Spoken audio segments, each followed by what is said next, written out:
for coming on the podcast here tonight, Mr. Bryan Tobin.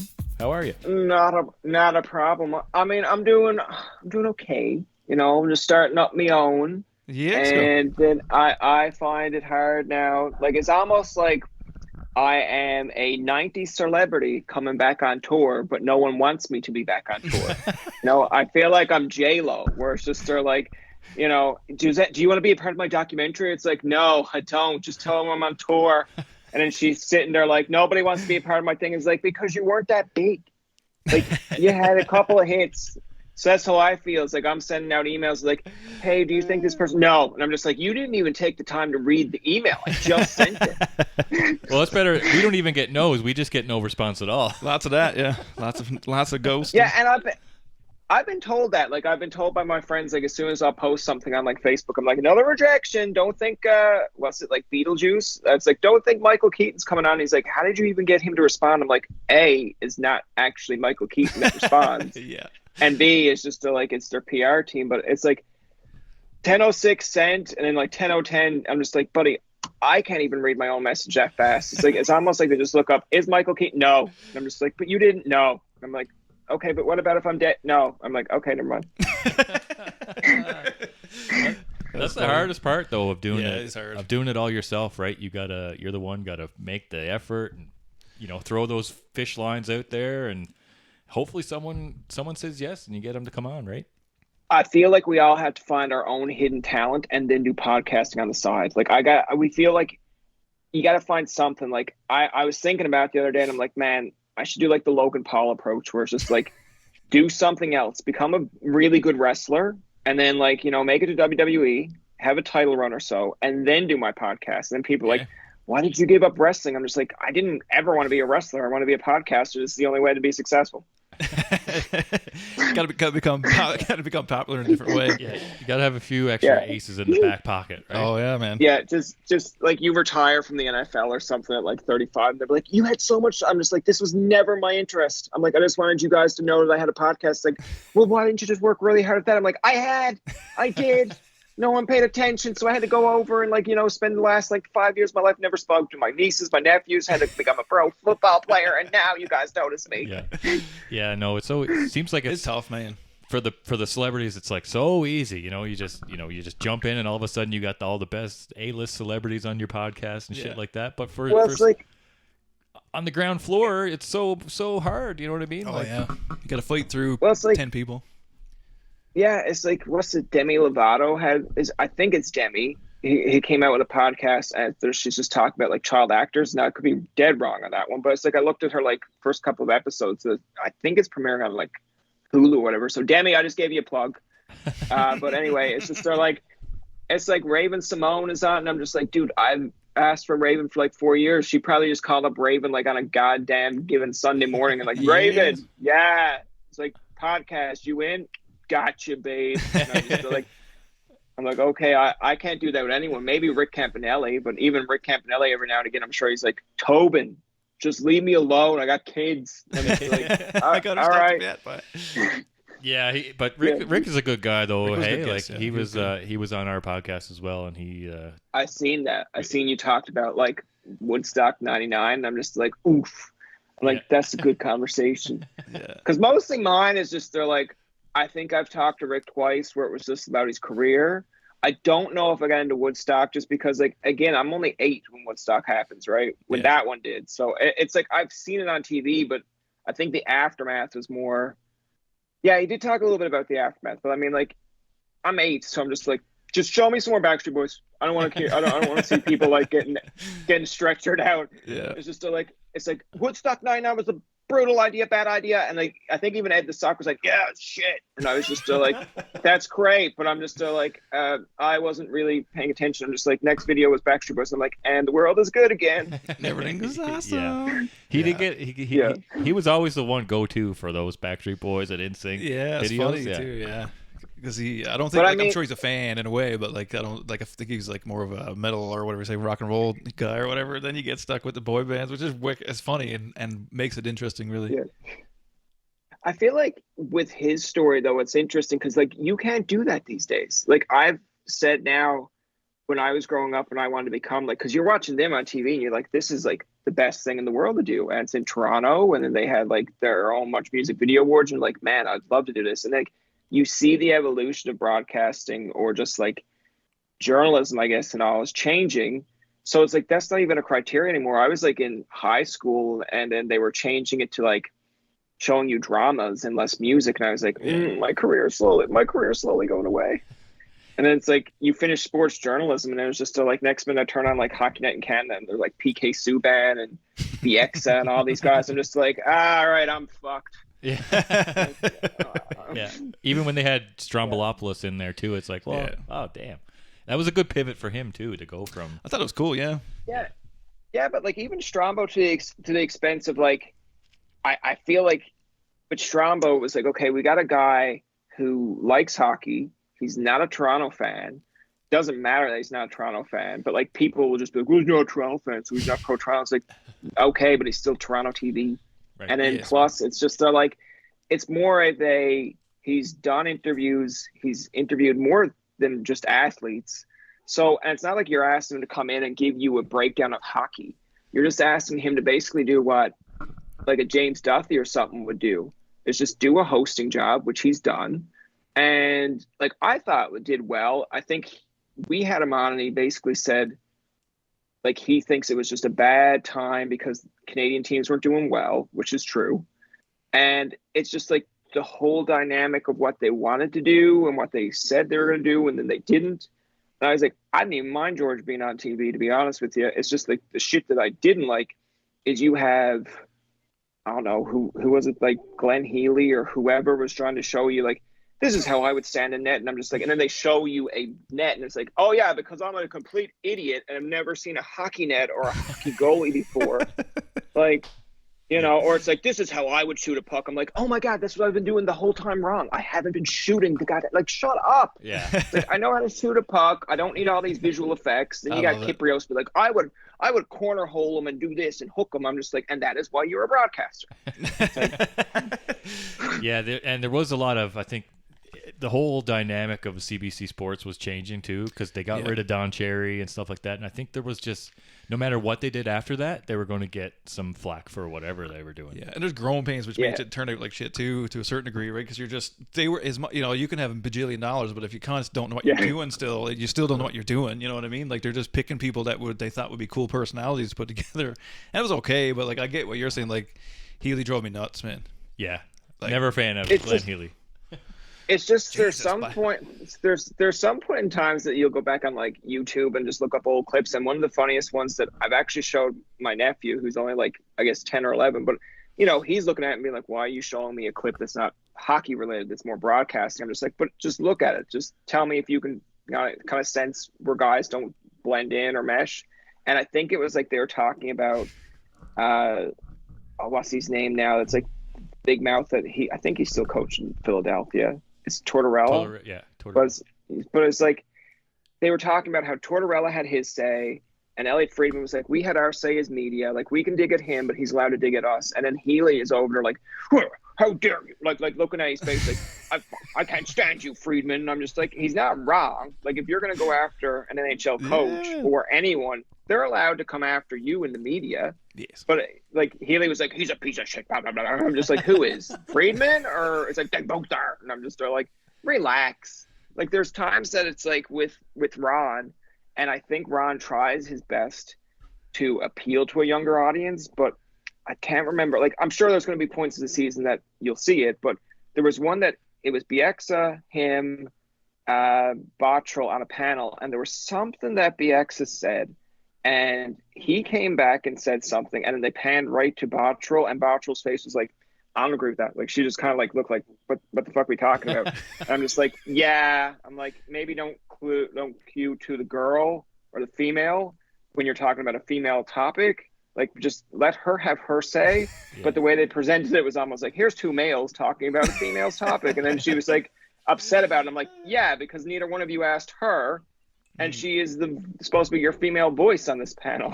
Yeah. I do vaguely remember, I can't specifically remember what topic they were talking about, but I do remember an instance where she had me like kind of scowl like what are you fucking talking about, you I idiot? think she now I could be wrong, but it could have been something about like they were talking about tarps, like like the term tarps off or something. I believe it was. I've seen this clip. I'm sure now that you say that it was. I think. And then BX was just making like a joke because BX kind of reminds me of that jock who tries to be funny.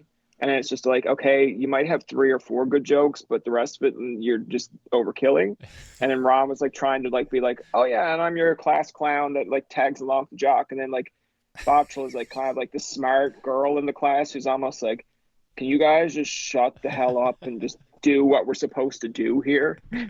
Oh man, yeah, no, it's good though. I can't wait for hockey to start again. I'm gonna give it an honest crack again. I don't know. Like I grew up playing hockey and I am a fan of it, but I find since these people have left CBC and stuff, I find it hard to watch, man. Like I hate like the broadcasters drive me nuts to a certain degree. Like most of the time, like it's not the same. Like the normal broadcast, like the play-by-play is fun or whatever. But then like all the other bullshit around it, it's like, man, like you don't need any of that. Like he's already telling me what's going on. Like there's a guy that tells me what's going on the whole fucking time. You don't need to get into it all this nuttery. So I like TSN's broadcast a lot more, like especially when they used to have like right up until like the first or second round of playoffs. Now I think TSN does a good job of implementing like their hirees or like, because the first few times that we've had a few on, I've asked them like, like where did they start? And then they'll tell you like they start at like the night shift. So it could be like Sports Center at like 2 a.m. So you're not really seeing them, but that's how they get their feet wet. And then they'll eventually be going like 8 o'clock in the morning or 6, and they'll work their way through. Right. So it's like, everyone knows, say Kate Burness, but it's like at one point, Kate Burness was like a no-namer on Sports Center at like 1 a.m. and you're like, all right, I'm turning this off. But it's like, that's where she, worked her way up. And now it's like when they do women's hockey, it's like, yeah, I'm okay with an all-female panel. Not that it matters to me. It's not like, oh, Bryan Tobin's not okay with it, so close it down. It's like, no, it doesn't bother me. But it's just to like, you look at him, you're like, you know what? Like, that makes sense for Kate Burness, because I feel like in terms of like women's hockey, she's probably like a James Duthie type for like hosting. And then like she surrounds herself with a panel like of, former women players or broadcasters. I'm like, absolutely. And if people got a problem with it, I'm just like, you don't have to watch it, but it makes sense for, kids out there now that are watching. I watch like some of the professional women's games when they're on, and I'm like, I'm not offended that you don't have a male broadcaster. Like, some people are like, well, we'll just have one male voice. I'm just like, it'll probably come in time. But like, let them get their feet wet to kind of establish themselves. Yeah, man, make them give them a career, right? Like the same as we did to everybody. Yeah. All these people that we watched growing up and everything, and even now, I mean, right? No, I agree with you on that. I'm quite impressed with it. Like, I mean, growing up, like Dad had always coached like the girls hockey and the female hockey and stuff, right? So like I was around it a lot, so it was very normal, like to me. Like, and I find it weird that people are like, oh, it's like, I mean, it don't have to be for everybody. That's not the point either. But it is good to watch, man, and it's good that they get to be able to do it, because like playing against a 300-pound dude and this 175-pound woman is not going to equate to good hockey, whatever way you look at it, right? So no, it was wicked. I think it's awesome. What do you think of the new logos and all that stuff? They finally, you know what I mean? They kind of got on board this year. I think some of those names and logos are like interesting. Like I don't even know what Toronto's is. It like Spectrum or something? Like I felt like the first time I read it, I was like, are you calling me special? Like, am I on the spectrum? Like, what are you saying? And then like Toronto Maple Leafs, like, just so everyone's clear, this is what it means. And like, that didn't make it any clearer for me. Like some of these ones are like, they're nice. I think some of the logos are really good, but and I think they did a good job in terms of like the first year, they're kind of like, we're going to have a league. We're just going to call it Toronto, Minnesota. And people were just kind of like, what the hell? But I'm like, it kind of gave them a whole year to say, all right, what's our identity? What are some things that we can name it? And, I think some of them hit it right on the head. And then there's other ones I'm just like, no, what are you thinking? But it's just like Utah, like for the NHL, the Utah Hockey Club, I'm just like, give me a goddamn break. I'm just like, you asked fans what they wanted to call it. They gave you options. Just be honest and be like, you guys' opinions suck. This is what we wanted to do. Like, Utah Hockey Club, I'm just like, you're not ready. You're not ready. Yeah. Like, you could have just said, listen, like, give us a hockey team maybe next year. Or if you knew you were going to get Arizona, because, I mean, that's not an overnight thing. You probably knew that about months ago. Like, have it ready. That's all we're asking. Like, I thought Utah Blizzards was pretty good. Yeah. And then people were like, Utah Yetis. I'm just like, what are we like? No, that just sounds like ridiculous. Oh yeah. No. But then again, there's Pittsburgh Penguins, and I don't think there's Penguins in Pittsburgh. And then someone's going to be like, I told you Tobin was an idiot. Like, maybe at a zoo. At a zoo, maybe. What I don't even I maybe glanced at the women's hockey league team names, but I don't even. I'm trying to find them here, but it just keeps bringing me to articles without anything. Oh, my dog is. Oh, here we go. I got him here now. So let's see. So we got the like Boston Fleet. I like that because that makes sense. Which Boston never misses on anything, to be fair, which kind of like annoys me because I'm just like, can you just miss on something? But it's like every time they have something, it's like, we're good. And I'm like, goddamn right you are. So that's pretty cool. It's and even the logo, like the font and stuff they use, pretty cool for that. Then it is the Minnesota Frost, which that's fine. Right, that's fine. Montreal Victory is what it is. It's Montreal. I'm not going to say anything. They want to be French as they can be. So yes, sure. Sir. And then what's this one? Have a little French flair in there. So it's New York Sirens, which kind of feels like a cheerleading team, to be honest. I'm not going to lie. When I looked at that, I thought it was like when I looked at their logo, I thought it was like the women's basketball or something. And I was just like, I'm confused. That's but I'm just like, I'm a Canadian. I'm a Canadian. Too, I'm allowed to be confused. I get there's a lot of sirens in New York, but come on. Yeah, it was a weird one. Yeah. I was like, like the logo is even kind of looks like basketball. That's actually, now that you say that, that's what it is. Then you get the Ottawa Charge. Oh, that looks so stupid. And I've got friends in Ottawa, and people. I was like, man, it looks like Calgary Flames, but without they're just like, yeah, this is like Timu's or Calgary Flames logo. I'm like, that's what it looks like. Charge. I don't like that one though. Yeah, and then thing popped up, of course. Then we got Toronto Spectres. Spectres. Yeah, there you go. Or no, what is it? No, that's not even right. Man. It's Skepter. What the hell? SCEPTRES. Exactly. Welcome. Skepters. Yeah, cool. That name. Yeah, exactly. Yeah, I thought it was a bit weird. The names are kind of weird to a certain degree. But... Like, I feel like Toronto would embody anything to do with Maple Leafs, right? Like at one point down here, we had like the St. John's Maple Leafs. Like they got Toronto Marlies. Their ECHL team now is like Carolina's one. I'm sure they'll like rebrand that some way, but it's just like for the girls wouldn't. Now I could be wrong on this one. Maybe it was something that they didn't like, but I was like, why wouldn't you just call them like the Toronto Ladybugs or something like that is, synonymous with Maple Leafs or something? Because I mean they're all pretty close knit. Yeah. But I would have thought something with like a leaf or something like something else that we don't know about Toronto. Maybe that they could have had like the Toronto. I don't know, looking like CN Tower. They could have been like the Toronto Towers or something like that. But that's a better name there. Like, let's go with something that people are going to be just as confused with. I'm just like, thanks, Toronto. Well, sounds about right. Yeah, but we had down here, which we had like, what was it the biggest? Like down here for hockey, we had Maple Leafs, which made sense. We had By the Puffin. Then they changed to the Growlers, but Ice to Caps. the dog. But Ice Caps. But like no matter what, we still kept the Puffin. And I know there's people in Newfoundland right now, and listen, I'll go out on a whim. I don't care. You want to cancel me, you can cancel me. But it's just like, I get the Puffin, okay? I get it's a Puffin for Newfoundland, but I'm just like, you changed it to a Growler. Shouldn't it have been a dog? And if it's like an Ice Cap, I don't know I feel like that's fine. Keep By the Puffin, but I'm just like, I'm surprised nobody at like Tim Hortons was like, all right, let's get on this. Let's make a giant ice cap as our mascot. I'd be like, sounds like it. Yeah, no, that's definitely a different name, hey, too. Because then they had the Signal Hill, the Cabot Towers. I don't even remember. Tower. Yeah, so their jerseys were nice. Like I really like the ice, or I think it was like the St. John's Ice Cap ones that I like. Is like I like the Signal Hill one. And they have another one that was like for the regiment. And that one's that's really, really nice. Yeah, I forgot about that jersey. That actually is a really nice jersey. The Ice Caps jersey is one that I missed out on. I wish I could have had one. Yeah. Because I did like the blue colors and stuff like that. Blue. Yeah. It was the Winnipeg Jets kind of colors or whatever they had. That was almost like a death blow for us. Where it's just like, we're Toronto's farm team, Montreal's farm team. Now we're Winnipeg's, and like, Montreal's just kill us. Yeah.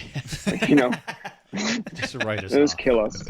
Wicked. Yeah, like Winnipeg's like, it's nice. Don't get us wrong. Like I'm sure we see. I was like, Dad said it was like Connor Hellebuck and a few were down here, and I was like, really? Like that's interesting. But it's just like there gotta be players when they got called up to Winnipeg. They're like, can we just stay here? Like the travel between Newfoundland and Winnipeg, like just either we get cold climate and we stay here, or we go back to Newfoundland but we feel isolated. I'm just like, it's a lose-lose, baby. Yeah. No, yeah, exactly. That's the hardest part about professional sports teams in Newfoundland. It's so far away, for travel and stuff like that. Logistically, it just doesn't make sense for a lot of business. Oh, for sure. And the way that they make the fucking flights and everything, man, like they don't, like there's nothing sensible about any of it. I mean, we're here in Alberta. I mean, I do come home. Yeah. Like, I mean, it's not like I don't want to come home, man. Like, fucking make it at least sensible. Like, it's nuts. And it's like, well, you can only fly in, man, at 6:30 in the morning or at 2:30 in the morning. And you're like, fuck. Right? So you fly overnight, you fly all day, pick one. I looked at one because I have a buddy that's getting married in Ottawa in October, and I was looking at flights the other day, and I'm just like, just going through it, and then I was just like, okay, so if I leave here at 7 a.m, I'm like, justifiably, maybe like one or two you'll line in Ottawa, and they're like 7 at night. I'm like, what the fuck am I doing all that time? Am I in the air? Are we having a party? Like, what's time to go? And they're like, no, you'll be like laid over in like Halifax for 10 hours. I'm like, I didn't suggest that. I'm like, who the fuck in their right mind would do that? It's like some psychopath that's like, I love airports. I'm just like, I don't. I can stay here for an hour and I'm good. But I don't know. Like, I guess if you don't have any other options, but I'm just like, man, you become like labeled as like, that guy over there? Yeah, he's airport guy. What does that mean? He's like, he intentionally stays here for like 10 hours. I'm just like, okay, stay clear of him. Like, not for me. But he got a house in the corner there. But he got a house built in the corner.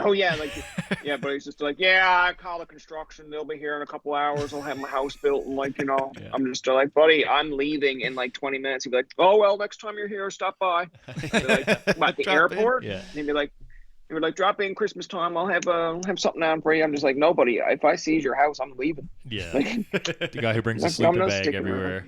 And sets up a sleeping bag everywhere he goes. Yes, sir. Some of them I will give them credit that they're smart. Like there once was a time when I was traveling from Newfoundland to Ottawa to go to university, and it was one of these the worst one that you could have. It was like right after Christmas, and I had never had like a bad flight, and then it just wouldn't leave. Like it just had to keep on circling and circling. So there's a baby on board bawling his eyes out, and I was like, in the back of my mind, I was like, is it worth it? Is it worth it? Is it worth it? Like, is it worth it to go back to university for all this? And then when we finally got there, I was like, okay, it wasn't a horrible experience, but I'm just like, never again. Because I used to like having maybe an hour in the airport, just like stretch your legs, get out, walk. Yeah. Now it's almost like I like it when it's saying you're staying on the same flight. So from Halifax to Ottawa, like from St. John's to Halifax, whatever, it's the same flight. But I just wish. And this is like, I was going to mention this to you to start off as a fun fact, but it's like to see what you guys say. But it's like a pet peeve. Like, buddy, I just want to get off the plane. Like, that I'm coming back on and I don't got anything with me. I'll leave my goddamn bags. Like, I'll leave everything here. But like, just let me go off the plane and let me go into like the tarmac or like the little place everyone else is waiting for like 10 minutes. I'll come back on. Like, God, I got to go somewhere. I spent good money, man. No, don't you dare. Don't you dare leave this plane. I'm like, what are you doing? Like, there's not enough room for me to stretch. Here, I'll leave everything here so that like, I'm not, going out there to make a bomb. And then, like, I'll come back in. Don't say that word. But, like, that's what it's like. They're just like, they treat you like, oh, man, the airport's nuts. We got to keep your eyes on you. And I'm just like, okay, like I'll just sit here over here in the corner. Don't sit too much. I'm just like, okay, I'll get up and stretch. And they're like, now you're stretching. And I'm just like, oh, what do you want me to do? Jeez, yes, I'm gonna go take a crap. Don't be crapping too long now. No, well, don't do that. We landed in Halifax. They told us one time you can't get off, and I don't know. Maybe it was I did it to myself. Now when I go on planes, I basically wear just like a shirt, shorts, like, so I'm not overly warm, but I must have been like wearing a winter coat or whatever, and I was like really cooked. And I told the girl once we landed, I was like, can I just get some water? Can I get something? And then she was like, no, we're not serving water right now. It's like, what the fuck do you mean you're not serving water? I'm just still like, water on his plate? Yeah, I'm just like, as soon as we go back up in the air and you start serving water, I swear to God, if you say you got water, I'm gonna be mad, because I'm just still like, you're telling me right now I can't have water while we're landed. Doing nothing. Yeah. The most basic convenience you could ever be given. Yeah. Beyond the shelter above your head. Yeah, it's not like we're like getting ready for like, you know, when they're doing like, what does you call it? Like the plane's going down, they tell you like we're landing in water. It's not like I'm like, I know the plane's going down and we're going to go in water, but like, do you have a glass of water right now as we're sinking? It's like, no, I'm asking it as we're safe. There's nobody here. It's like 20 of us just sitting here. I'm just like, I don't think 20 other people are going to be like, hey, you gave him water, you got to give me water. It's like, no, he's actually sick. That's why we're giving him water, so he doesn't throw up and ruin your whole flight. Oh, okay, that makes sense. Like, yeah, but what we're going to do is we're not going to give him water, and he's going to get sick. So I think you should give him water. It's like, yeah, same here. I think I should have water. Can I get a beer while you're at it? Yeah. Well, that would be like the next thing that they'd start. Well, if you gave him water, you got to give me a beer. It's like, actually, water doesn't affect his brain at all, and we've already gave you 5 beer. And sir, that's not even. You're not even sitting down. You sir, are like right on the. We haven't left the tarmac yet, sir. Yeah, why are you sitting up there with the pilot on his lap? Oh, I thought this was my seat. And it's like, you had too many. You're cut off. Sir, you can't sit here. You are cut off, sir. You can't sit here. Yeah. Oh, they told me I could sit first class. It's like, this is beyond first class, sir. Yeah. Now you're the co-pilot. This is personal space. That's what the door is for, you asshole. Get out. That's one thing. I've never been in the cockpit of an airplane before. I've been in such a small plane that I'm sitting in the cockpit while I'm riding in it. Oh, Jesus. I've been in that type of plane. I've never sat in cockpit necessarily, but I felt like it. Oh. I could definitely see what he was doing. He could hear me breathing probably. Oh, my Lord. Yeah, no way. Yeah, when I flew up here the first time, actually, it was from, Calgary to Red Deer. And it was like this, I don't know planes at all, but it was like a Dash 8-ish looking thing or whatever. And literally, you were flying the plane and I was right here. Oh, my God. And there was like 2 other people in the plane and our bags just got tossed inside. There was no like put her in the back. Holy shit. It was wicked. Yeah, that was sketchy. Middle of winter. Yeah, it was awesome. It was funny though. Not a great flyer. No? Nah. Let's go sleep. Fuck that. I've never been able to sleep on a plane before either. It's the only place I can sleep. I don't sleep in cars, but on plane I will. See, I used to put on like, I think it was like Air Canada had it, is they'd give you like headphones, but they were actually useful headphones, or you could just bring your own and put them in. But it was like, I would watch, say like Big Bang or How I Met Your Mother, or I'd have my own one that I just watch like Boy Meets World or Family Matters or whatever. Like I think the easiest flight that I could have, and I say this, and there's a lot of people that's just like, you fly there? Like, you could drive. I'm just like, yeah, but a drive is harder for me. But like Toronto to Ottawa, it's about, I'd say, if not, maybe, this is how I map it out. Like, people just say like 40 minutes, whatever. I'm just like, it's about 2 episodes of Big Bang, maybe 3. You know, you sit there, watch Big Bang Theory. It's like, I don't know, like, these things, like when people are like, oh, look how long did I just go by like what I was able to watch. Like, if someone's just like, how long is it from like, you know, your house to your cabin? I'm just like, it's like 10 episodes, maybe 10 episodes of, you know, this. And they're like, can you give us that in a time? I'm like, just 10 episodes, man. Just sit down and just watch 10 episodes. And then you'll be there. Watch half a season of The Office, like, you'll be fine. Yeah. Show to me is like half hour, right? Say show half hour. That's how it's more or less what I equate to. It's like if someone's just like, I can't remember how long it is from like, say, Ottawa to Belleville, but it's just like, I feel like saying to somebody like, just go watch like Raw and SmackDown for the week, and then you'll be good. Hey, like, you know? There you go. Hey, play the SmackDown. And then they're like, I don't like wrestling. I'm just like, well, you're gonna have a tough time then. So where are you located right now? Where in Newfoundland? I'm in Gould's, so it's like basically St. John's. Like there's St. John's, we go under St. John's, but it's like if you go Gould's, it goes then Bay Bulls, then Witless Bay, then the next one then it's Mobile. But Mobile, yeah.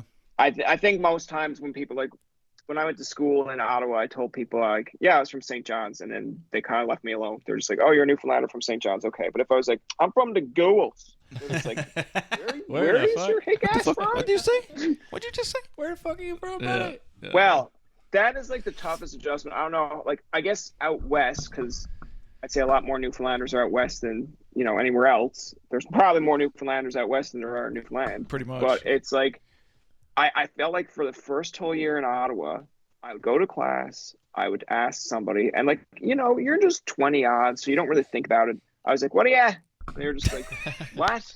What did you just say to me?" I'm just like, "It means what's up." And they're like, "Why didn't you just say that?" I'm just like, "Because I'm from Newfoundland." They're like, "Oh, okay, whatever." And then like next class, "What are you at?" "I told you." And I'm just like, "And I told you, this isn't coming out of me. Like, I'm not changing." Not changing it. And then it would come to the point. You come to the point where you just be like, if you met another Newfoundlander and then you just had a conversation like, "You at? This is it." And they're just like, "Boys, I don't understand what you just said." And I'm just like, "And let's keep it that way." Yeah. That's exactly what I meant. Exactly. Yeah, I found that because I moved to Halifax first to go to school, and that's the first. And I mean, it's a little bit East Coast still to a certain degree, but it's not. It's not. Nobody says what you at or yes by or or very few anyway. Like Cape Bretoners try hard, but they're not great. But yeah, I found the same thing. Even like holding the door open for someone was kind of like they're like fucking. What are you trying to do? Like, it's like, man, I'm not trying to do anything. I mean, it happens up here all the time. I just still hold doors for people. I'm not an asshole.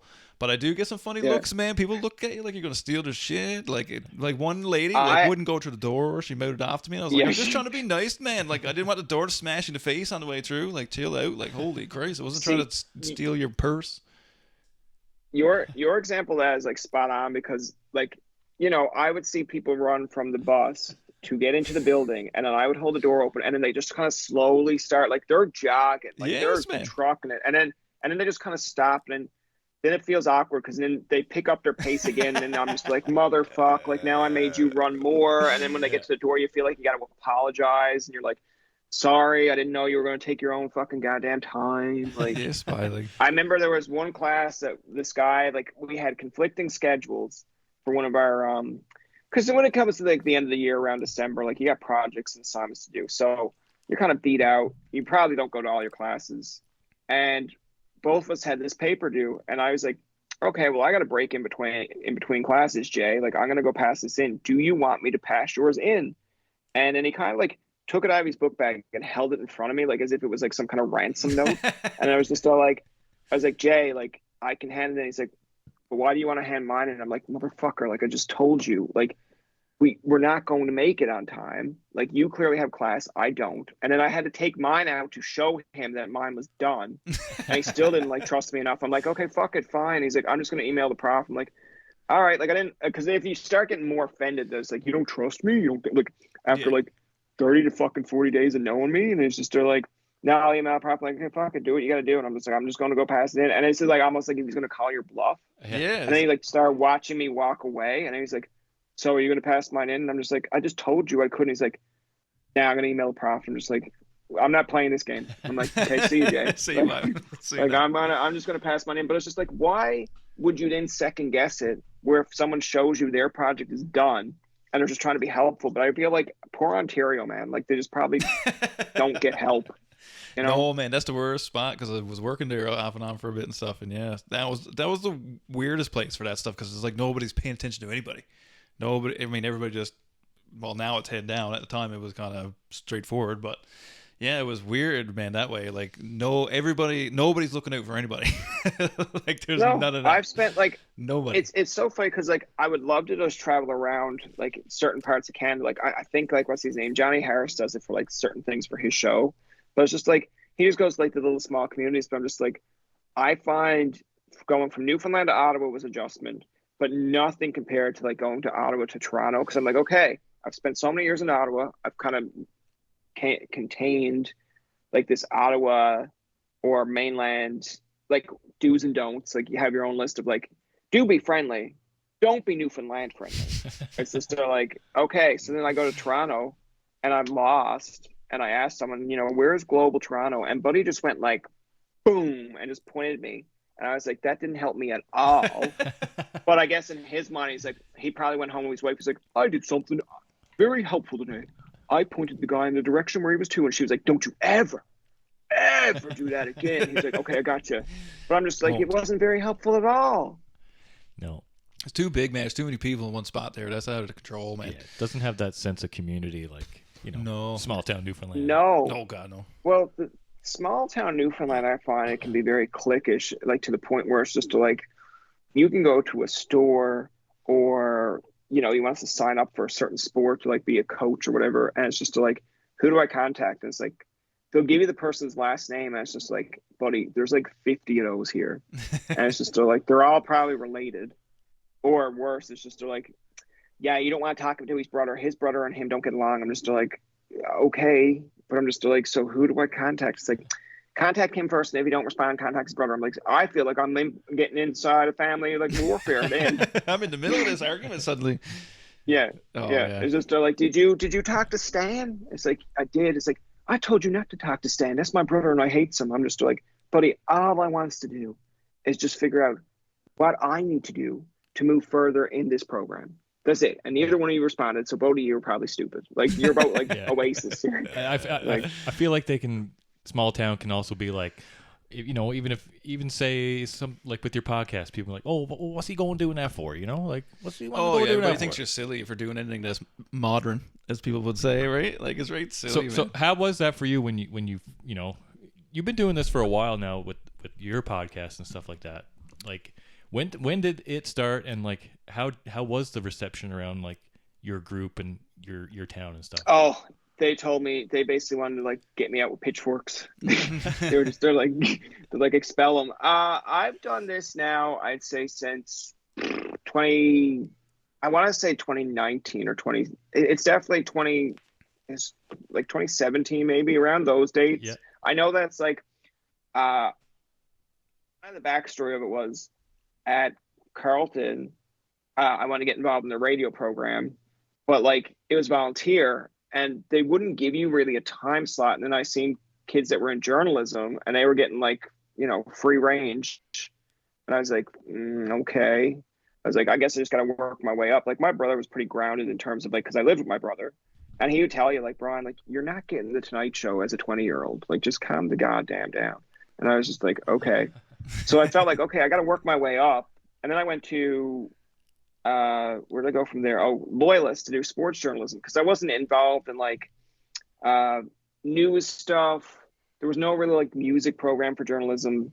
So when I did sports journalism, I kind of got my feet wet. Like, I got to interview some of the Belleville Bulls. So I got Jordan Subban. And I think the big time interview for that one, besides Jordan Subban, was like, a few of the girls got to interview, I think, Christine St. Clair in our program. So I thought like, okay, like I'm starting to get interviews. I'm starting to get into sports. And then when we did our internship, I think it was like Terry at like CTV Olive was like, yeah, sports is good, but you want to be well grounded on other things. I'm like, okay. I was like, this is what Dad told me too. And I was like, where do I go for this one? And he's like, Algonquin, do radio. So I did a radio program. And then in the second year, they wanted you to do an internship. So I had already done my first internship with CBC, and a few of the students were like pissed off because you weren't supposed to do an internship till second year. But I was like, F you, like I'm just trying to get ahead. And like, I know like if I just played by the book, like you could go off and do CTV Barrie and then you'd be telling me to F off because I was jealous of you. So I ended up doing it at Global, and then Global Toronto, like they made promises that were kind of like, we'll let you do interviews with Austin Matthews, Mitch Marner. This was like their first year in the NHL. And I was like, that's cool. Like, I'm going to learn. They're going to learn on the fly. Toronto already had Mark Masters at this point. So I was like, no, I'm not going to go to TSN because I didn't think there was anything valuable for me. I was like trying to plan ahead. I'm like, if I did this here, then I can go to TSN and say, listen, I've already done interviews. I'm not trying to take Mark Masters' job, but at least you can trust me. If he's not here one day, you can put me in there. Like, that's where my mindset went. Yeah. And then I think I lasted like a week at Global because I didn't know Toronto. I just wasn't like the people in Global Toronto were kind of like, they'd say something to you. And then if you carried on with them, you were the asshole, but they were allowed to say things to you that was like very uncomfortable. And I was just like, okay. So I ended up coming back to Algonquin, and they're like, dude, we can't give you like your diploma unless you do something. And they're like, we can keep giving you like radio shifts. I'm like, no, because I haven't progressed. Like, it's just basically like what year ones were doing. So I remember going into my teacher and saying, I came up with a few ideas. Like I want to do a sports podcast where you just kind of give you Ottawa highlights, but they'd probably be like 2 or 3 days old. And like, again, you're young, so you're just trying to think it through. And he instantly went like, no. And I was like, okay. So I came back with another one where I was like, what about if I did like a radio show here, but like I talked to local celebrities? And he's like, no. And then I got so frustrated, and I don't know what came out of me, because it's like, it's still a teacher, and it's like a university or a college teacher. And then I just looked at him. I was just like, well, what the hell do you want me to do? I'm just like, you know what? I'm just going to come up with a podcast, and you know what? I'm going to interview celebrities. I don't care what you think. And then I gave him a few names that I wanted to interview. And then he said to me, which is like the same thing as when you tell a girl when she's having cramps and whatever, like, get over it. He went and said to me, like, good luck with it. And I wasn't like, good luck, Brian. Like, you know, I hope you succeed. It was almost like, good luck. Like, fuck, that's not going to happen for you. And like, I don't know. I just left that office and I was like, you just pissed me off so bad that it's like, now that even if I don't want to do it, I'm just going to do it just because you like, just to kind of rub it in your face. I'm like, you know, you could be like the miserable, most unhappy person about doing it, but you're like, I have to at least have 5 episodes just to rub it in his face. And I have to have at least this guy on just so I can say, fuck you. Told you so. Like, yeah. Yeah. So then it happened that like, Junos were in Ottawa. So then I was like, perfect. So then I reached out to Jimmy and Heather Rankin.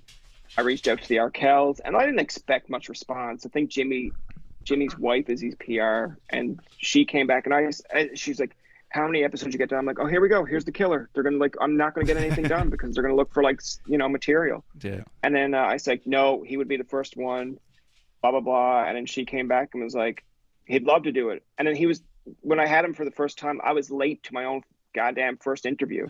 It was like 3:30 and I showed up at like 3:45 and I was like, all right, I'm already done. I'm already cooked.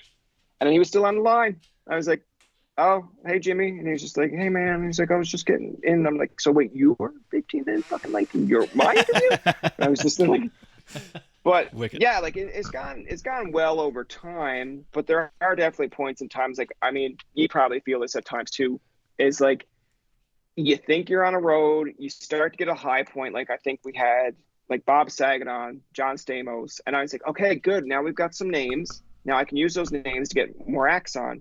And then sometimes you just reach out to people like, I have no idea who that is. I'm just like, I don't know if I'm more insulted by that or more insulted that you don't know who this person is. And then it's just like, it feels like ground zero again. Like you got to go start all the way up. And that's how I feel now. Like when I reach out to certain ones, I'm just like, buddy, like I've had this person on. And it's not to like be egotistical. It's just kind of giving them an example of like, hey, if you're turning me down, but these guys didn't, like, what does that say about you or your act? Yeah. And they'll just come back and be like, don't care. And I'm just like, all right, like I can't like force you, but there is just a side of me like, really? Like I'm not even aiming that high, or the celebrities that you have on, you're just kind of like, you know, like, okay, these are bigger names than you, but you're turning me down. I'm just like, okay. But I haven't had much feedback in terms of like people being negative in terms of like my own kind of community. Like we've had it on down here on Rogers TV for the last 2 years. And I think this time I don't have it on for summer or for fall because I'm starting to work on episodes. And I didn't want to feel like I'm pressured to like come out with episodes to have them ready. Yeah.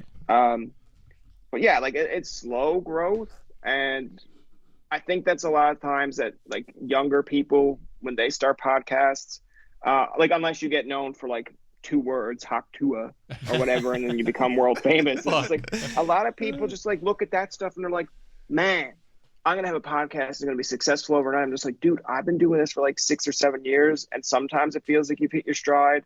Sometimes you feel like, all right, I'm done. Like I give up. And then there's other times that you're just like, no, I'm going to keep doing it because I want to do it. Like I could care less if like 20 people watch or 500 people watch or whatever. It's like, I just like doing it because like, you know, at the end of my lifetime, I'll look back and be like, look at like the 200 people that we've talked to.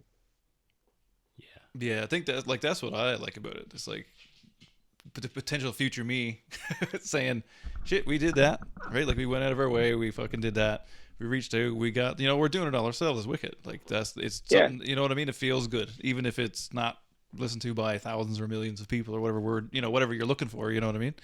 Yeah. It's just fun. But I think a lot of it is the consistency, and that you just have to keep going, right? Like you have to have something every week or whatever your deal is that you committed to, and just keep doing it. And it's hard sometimes, but that's it, right? It's funny you said with consistency, because like I took the summer off this year to just kind of like, and people would say it to you, and I'm just like, that's a crock of shit, because you're already fucking world famous. So yeah, you can take like a couple months off. Like it's like Ed Sheeran, when Ed Sheeran drops an album, and I love Ed Sheeran, but I remember in university he would drop an album, and he's like, now I'm going on a break, and I'm like, you know what? That's fine, Ed. Like you deserve that break. And then it became a trend where he'd drop an album, and then he'd go on a break. I'm like, Ed, how many breaks do you need? Like honestly. Like you're upsetting me. But then it's like when he comes back out, you're amped up again. Like you don't feel like he's like wore himself out, or you're like, fuck, Ed, like just shut up. Like you're like, no, I'm ready. So I decided like I'll take a little bit of a break. And at first I started seeing like my numbers decrease. And then I was like, that's fine. Like I expect that. But like I haven't put out an episode since like March. And then I look back at my like timeline, and it's just like it's gone up. I'm like, so do people like not like that I'm back? Is that what I was basically like? No, we're glad he's not here. We'll go back, and like maybe some people think you're dead, and they're like, we should listen to him because he's no longer with us, and we should see what he's about. We should watch the back catalog. Yeah, cool. Yeah. And then sometimes it might just be like a guest that they like, and that's fine. But I think it's interesting because I'm not a big Taylor Swift fan. Like there's certain songs I like from Taylor, but every now and again I'll look at a post and it shows Taylor's like first ever, I guess, concert, and it's literally her on a shitty old stage with a goddamn homemade banner and maybe 5 people watching. I'm just like, of course, no one knows who you are. They're not going to support you because they don't know what you're doing. They never heard of you. Yeah, exactly. And it's like now when she started coming out with her first album, and then like I don't know what album she's on now, but it's just like now she's world famous, selling out stuff, and like that's good for her now. But I'm like, even in 2012. She could have retired in 2012 or just said, I'm going to take a few months break. And it's like, you're okay. Like people know you. If you decide more that you were doing something different, you have your fan base. So I feel like from ground zero or starting from scratch, like no one knows. And that's fair. There could be like a kid out here now in Newfoundland or Alberta or whatever that's maybe got 5 people watching his podcast now, and like in 20 years time, we could both be fucking trying to fight for him to be on our show. Right? Yeah, exactly. And then it's just they're like, and then you're just like, man, like he started back in 20 years. I remember, okay, I was on this podcast when he was first starting, and now he's doing better than me. Fuck him. But Did you ever end up getting when you gave that teacher your list of names? Did you end up getting any of those people on? Oh yeah, no, for sure. Like, cause it wasn't like I wasn't shooting for Taylor Swift. Like there's still people that like I've known a girl from Carleton that I told her if I ever get Conan O'Brien on, I'm going to quit my show. And like at first I was kind of making it as a joke because Conan is my guy. I love Conan, but it's almost like, and now this could be like kind of false hope for me, but I feel like I'm close to having Conan on to the point where I'm just like, oh fuck, I really wish I shouldn't have said that because I don't want to stop my show. But I told her, it's like, if I ever get Conan on, you will be the first person I contact. And I'm still kind of friendly with her, but like, over time you just don't chat with people. So every now and again, I'll just check in on her just to make sure like, hey, like, I don't want it to come across as like one day randomly, like I got Conan on. She's like, who the fuck are you? So it's just for like, but I feel like, yeah, like, I feel like you got to have that optimism, but yeah, I think on the list, when I told the teacher who I wanted on, I did want the Arkells because, and I didn't know like the Junos were in Ottawa. Like this is how clueless I was, but I wanted the Arkells because I was after getting into the Arkells the last couple of years, and they recently had like, I can't remember the song it was, but I was like really into it, and I was like, they were hot, like really hot at that time. So it's just like, man, if I get them on, I think I'm doing okay. Yeah. And then I wanted Colin Mockery on from Whose Line because I loved Whose Line as it anyway. Yeah. And I think one of the other big names I wanted, which I still haven't gotten, but I think it was like Shania. And we reached out to Shania like every now and again, and we're just told like no. And I'm like, oh, okay, like it does get after a while like back and forth where I'm just like, what are you talking about? Last time you were like, next time she was in Newfoundland. I'm like, she was literally here, and you're telling me no. I just and seen it's just like, yeah, and it's like, she's doing well. I'm like, no, well, no, fuck, she's doing well. Like, yeah, I know she's doing well. That's why I want her on. But it's like, no, by the time we get Shania Twain on, and it's like, no offense to Shania if she's out listening to this, but it's just like, probably not. She's gonna be like 80. She'll be like 80, right? And then she'll come to Newfoundland for a retirement tour, and it's like, are you interested in her now? I'm just like, oh, I'm still interested, but I'm just like, 20 odd years ago, I was also younger, and I was probably more lively, Yes. Now I'd be like 50 odd, and I'd be like, Shania, I loved you when I was 10, and then people are watching a 50-year-old go, be like, when you were 10, like compared to if I'm a 30-year-old and I'm like, I loved you when you were 10, people are like, that's not that long ago, Brian. Yeah, that's more a reasonable time frame. yeah, exactly. It's interesting because like you even look at like people doing interviews now. Like I'm sure I've seen Conan do his own interviews, or like if you look on CNN and people like they're older, obviously, but they'll sit down with someone that they grew up and idolized, and I'm just like, oh, two old fucks talking, and then but I'm just like, but at one point they were 20, and they probably wanted to have that person talking to them when they were like, 30 even. So now they get to interview them at like 80, and they're thinking like this is the highlight of their life. Like I'm sure there's people out there now that probably like idolized Bobby Orr, and if they had a chance to sit down with them, they're probably like 60 or something odd too. And then you're sitting there like fucking two old fucks. But then it's like in your mind, it's like I could sit down with like Connor McDavid, I don't know, 30 or 40 years from now, and my nephew could be watching TV and he'd be like, yeah, there's my uncle, an old fuck, talking to someone else. Folks talking about old-time hockey. Old-time hockey. Yeah, and I'd be like, you should be happy. I'm your uncle. And he'd be like, you're still old as fuck. I guess, but then you would have more experience and more to talk about then, I guess, right? It'd be a different conversation, that's for sure. Yeah, like maybe. I look at hours like people like I guess it's more for like the West Coast to give them something to stay tuned to after a Vancouver game or whatever, but it's like I'll stay up sometimes for after hours, and I'm just like, man, Scott Oak is like a legend. But at some point, I'm just like, I'm sure over the years, Scott Oak has, crafted or, gotten better with these interviews. But I wonder if there's a point in time where Scott Oak sits down with like, an older hockey player, and he's probably more relaxed because he probably grew up watching them, where, be sitting next to like Jack Hughes or Luke Hughes or Quinn. He's probably more professional, but he's probably like, I like, I watch, but if I was sitting here with so-and-so, like, I don't know, like, say if Johnny Bauer was still around and he sat down with Johnny Bauer, I'd say he'd have a little bit more of a conversation. Like, you'd see it more. Like, you'd see his interactions more, right? Which, I'm not knocking it. I'm just saying, like, if you grew up watching someone and you got a chance to interview him, you'd probably be more interested. Like, I'd probably go, much as they try to train you, like, be professional when you're interviewing someone. I'm like, as soon as Conan came on a podcast, I'd be like, oh my God, Conan, I love you. And he'd be like, thanks. And I'd be like, I know I'm supposed to be more professional, but I got to tell you right now. But then if I had like Jimmy Fallon on, like, I like Fallon, but I'd probably be a little bit more relaxed. I'd probably be like, listen, Fallon, appreciate your SNL, appreciate like late night and all this, but there'll still be a little bit of me that's like, why did you take the Tonight Show? Like, why did you take that away from Conan?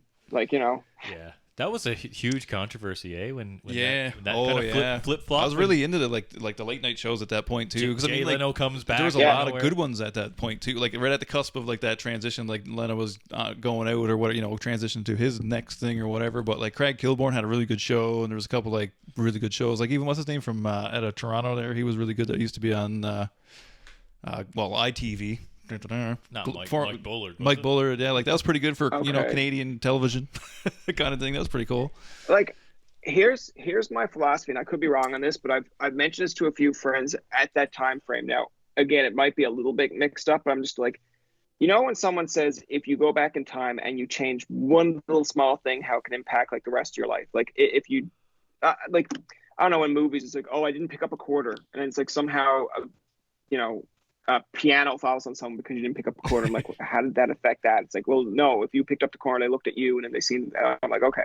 But it's just, Jon Stewart leaves The Daily Show, and then it's almost like they have that hole. So then it goes to Trevor Noah because I think Colbert had already signed on to be like the Late Show host, or like, no, sorry, the Late Show host. But I'm like, dude, if you had all this in writing, I would have had Jon Stewart move, whatever he wants to do, but Colbert take that slot. Oliver take Fair Report. He could have still called it like whatever he does now, like for HBO. Conan would still have the Tonight Show.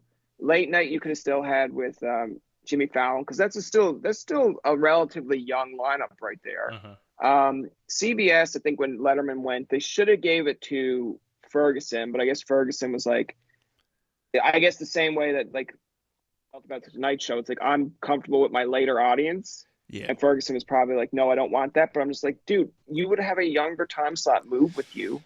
So they could have gave Ferguson that. Then they could have brought in another, I don't know who else was on the block, but I would have had someone else for like the Late Show. But I'm like, that's a perfect combo. And the other side of it is like, I used to go watch the Tonight Show with Conan. And then depending on who Fallon had on, I'd either watch a bit of Fallon, but I just liked Ferguson's approach to his monologues. Like, you know, I agree. I read like the late, like I read like the Late Shift and then like the War for Late Night, like those two books. And it's like fascinating to see what Leno did to get the Tonight Show. Cause I think even Carson wanted Letterman, but it's just to see it like all play out and then what could have been. But I just found like watching Ferguson, like Conan gave you laughs, but it was more of self-humor. Like he would be in an interview, self-humor. His monologues were okay, but I found Ferguson wasn't a monologue guy. Like Ferguson was just like, I'm going to tell you how I feel about certain topics. And sometimes it's like, whether it was Britney Spears, whether it was like 9/11, whatever, he just kind of spoke from his own experience. But I found he just did not give a shit. Like he had like a gay robot as a sidekick. He had like, wicked. I love that. He show. would like, and then he, I think, implemented social media first, because then he would have people tweet at him. And I remember there was one night that like he fucked it up, but I didn't care that he fucked it up, because I was like, you know, people mispronounce Newfoundland, but I think he called it like Placentia, Newfoundland. Oh, probably. And then I was like, I don't care what you fucked up. I'm just like, just read it. Just read the tweet. And then someone was like, I'm a teacher from Placentia, Newfoundland. Like, my students don't listen to me. What should I do? And he just looked at the card and they flicked it. He's just like, tell him to F off. And then he just like continued on and just like, you really can't say that. But I'm like, he doesn't care, you know? So I just found Ferguson to be good in the terms of like, his interviews were pretty more relaxed, but he just kind of gave you that, like, I don't care. I'm not corporate. I'm here to have fun. This is fun. Conan, more or less, like, I'll play ball, but I'll make fun of myself. And I like those two aspects, because I think if you can implement that in like anything in life, like A, the ability to make fun of yourself, and B, to not really give too much of a shit, I think you'll be fine. Yeah. So those are like aspects I like to take from to podcasting. But those are like late night shows. I grew up on those late night shows. I think if I hadn't, I wouldn't be podcasting.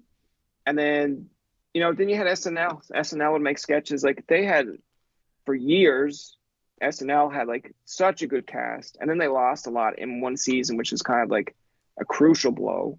But I just thought, like, you just take things from that too. But I used to watch Mad TV over SNL when I was smaller. So there's a lot of times if I'm like watching episodes of it, or if I'm doing interviews with people, I will throw out like a Miss Swan reference or a Stewart reference. And then I'm just like kind of, and like, it depends on who you talk to. Some of them get it.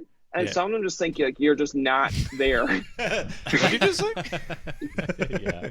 Yeah, like there's like episodes where it depends on like the age gap of the person you're interviewing. But I think there was one at Christmas, and like they're Newfoundlanders. If you have them on, like you should, because they're really interesting people. Like Quote the Raven. But I think I've mentioned to Jordan, I was just like, look what I can do, and instantly he knew what I was talking about. And then I was like, okay, he gets it. And then Kirsten, on the other hand, was kind of like, she doesn't watch TV or movies. And she was kind of like, what can you do? And I'm just like, Jordan, tell her. Like, clue her in on what the reference is. And he was just like, I'm sorry. Pull up the video. Pull up the video. Yeah, pull up the video. Show her. Just please show her. That's wicked. Yeah. Do you have a favorite? What's your favorite SNL cast then? My favorite SNL cast member, so I used to collect the best of people on DVD. Yeah, I have those.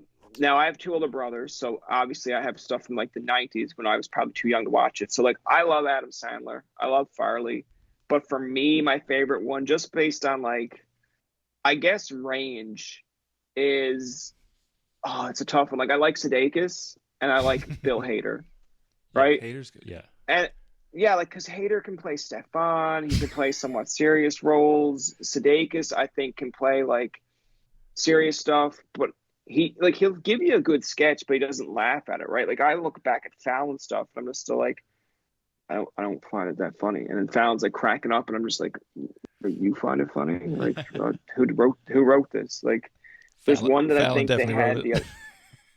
Yeah, exactly. He wrote himself, and he's still laughing at it, right? It's just like I think there was a sketch the other day that someone had posted, and it was now with social media, people get a lot of things wrong. They're like, look at this Will Ferrell sketch. Will Ferrell's not even in the goddamn sketch. It's the other fella that's like Fallon's friend. I wish I could remember his name. He's like a bigger, chunkier fella.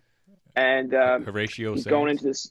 Maybe. Yeah, it could be. But he's going into a store to buy like clothes, and then it's like Fallon and Adam Sandberg's character are supposed to be like kind of fashion designists. Yeah. And they're just like talking down to him the whole time, and like I guess the bigger guy makes a joke and it doesn't make any sense, but it's not supposed to. But then he starts chuckling, and then Fallon looks over and I'm like, what the hell? And it's like, no, that's right. That is the correct line. But then next minute Fallon just loses it. And it's like, oh my God, okay, Fallon. Like, how did you last this many seasons? Yeah.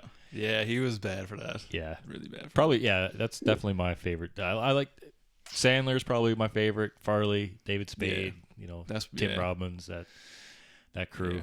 And then like Eddie Murphy years kind of thing, because that's one thing like I found like in the early 90s, like you still see all that stuff, like it still came on as if it happened yesterday, right? Like it was happened 10 years ago or something, but like it seemed like it happened yesterday or whatever. But like I like those, and then I like that was the best. And then I found I did kind of fell off even like when Fallon and them like kind of took it over, like that was kind of my jump off point kind of thing. Because I was a bigger fan. Like I like Mad TV a lot more. I found like I don't know, and maybe it's because I don't watch either one of them now. But back in the day, Mad TV was the gear. I loved it.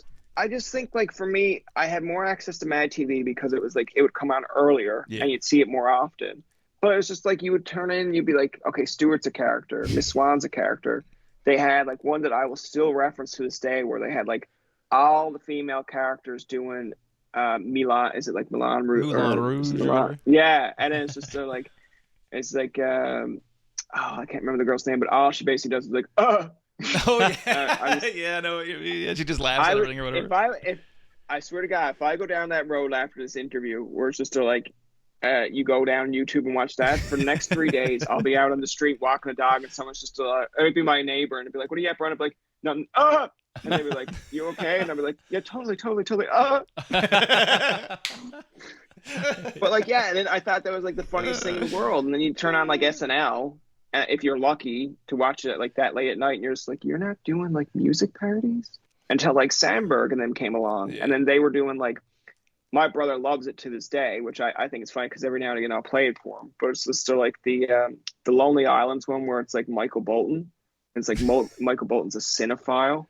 And he likes this, and he's just like, "This is the tale of the Captain Jack Sparrow."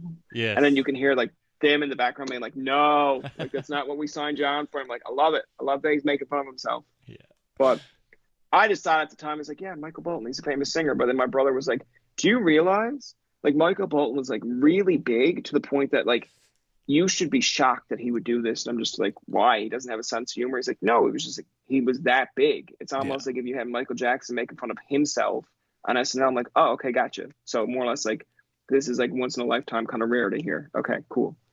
But I always thought that SNL, for the most part, like it kind of felt like their own funny academy, where it's like once you graduated, someone in the wings would always take your spot. Yeah. And then they would like, like they lost, what was it, Tina Fey one year? And then they brought in like Kristen Wiig, and then Kristen Wiig becomes big. But I think it was just like over time, you'd only lose about like one or two per season, but the next person would be ready to step up. And then one year, I think the last couple of years, they've lost a lot. Yeah. And the cast weren't ready. It's like they lost Sudeikis, Hader, Sandberg, and it's like, okay, you're losing a lot of big names. And it's like, and here's the replacements. I'm like, okay, that's a lot. That's a lot on them. Yeah. Right. I think even like Seth at one point was more of a writer than he was a cast member. And to his credit, like a lot of those sketches he did well with, but when he was a cast member, he was kind of just like in the background. I'm like, okay, he knew his limitations. Yeah, no, that's true enough. That is true, because usually like every year, like you said, going back to the 70s, a new cast will come in and it's like, oh, well, it used to be way funnier before. And then they would actually step up and take over, and they would be the stars and do go off and do their own things, movies, whatever. But, they would. But it's just like, you're just losing one or two, right? Like it's like a hockey team. I know, like, well, it's like we're Canadians, so we're going to bring back to hockey. But it's just like, it's like if you look at, say, Florida this year for winning the Cup, it's like if you only lost one member of that team, like, I don't know, just come up with one. Like, it doesn't have to be like, if you lost like Matthew Tkachuk or something, then yes, that's a big blow. But if you're just looking at like a lesser member of that team, but then the next person from your minor system steps up, it's like, okay, we're still pretty much the same team.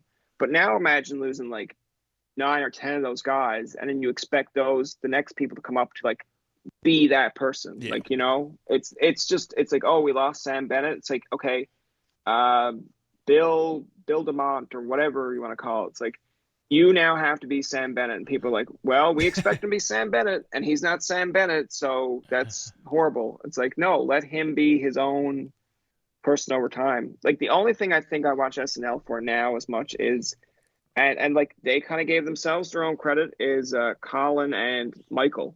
And like, they have their own bit where it's like, they read each other's jokes, but like, that just say Colin's joke is supposed to be made as a white person saying it, but then Michael's reading it. Like, that's kind of stuff. And like, I'm surprised they get away with it in this kind of like society. In the climate. But you know what? It just makes it that much funnier, and then people tune in for it because of that. Like, I think there was one that they showed a clip of it the other day where it's like Colin Jost reads out Michael's joke about his wife, and he's like, Scarlett Johansson is coming out with a new movie. It's like, and I wouldn't go see that movie. It was the last goddamn thing or something on earth. And it's like, that's his wife. But he's like reading it because the other guy's like laughing his ass off. He's like, I know, like, people know that I wrote this for you, but it's just funny because he wouldn't actually say that, but it just makes it 10 times more funnier where it's just like, okay. And then he'll read something that's like about, and again, it's a joke, but something about like a black community or something. It's just as a black man reading it, it just works. I just think it just works because the people know it's Colin that wrote it, but because Michael's saying it, they're just like, we should really have a problem with this, but they're just making fun of themselves, so that's okay.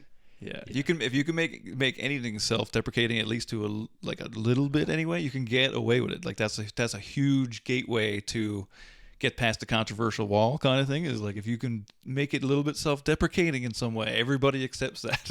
It's like, you're throwing everybody under the bus kind of thing, right? Yeah, I think some people still, they'll just be offended for anything. I have Sturge Weber syndrome, so it's like I have like seizure, stroke all on my right side, and like it'll come and go. But like, I can make fun of that to myself, like, because I don't want people to feel awkward about it. Like, like if I got a birthmark on my face, like I'll make jokes, but like, there's always a person that's like, they'll send me the Family Guy, Peter in a boat, and he's having a stroke, and Peter's like, maybe he's not in the boat, the other guy's in a boat, and they're coming by and they're going, stroke, and they're like, how do you feel about that? And I'm just like, it's Family Guy. I'm like, nothing's untouched. I'm like, that's fine. They're not going, Bryan Tobin has a stroke. So it's like, it's not like it's at me. So I'm like, they're gonna poke fun at everybody. But then they're like, so you're not offended? It doesn't hurt your feelings? I'm like, well, slightly, but now it hurts my feelings because you're bringing it up more. Like, you're making me feel bad about not feeling bad. Feel uncomfortable right now. Like, yeah. I looked at the episode when I was younger and didn't give a shit. I'm just like, well, Peter does have a stroke in this episode. They're making fun of Peter, but it's just like, but you also have a stroke. How do you feel? I'm like, oh, now you're bringing it on me. Now it's on me. And it's like, now I feel hurt. And they're just like, well, I didn't mean to hurt your feelings, but they did it first. I'm just like, yeah, but you brought it up. Yeah. There are some things you just don't say. Bring it up in a humorous way.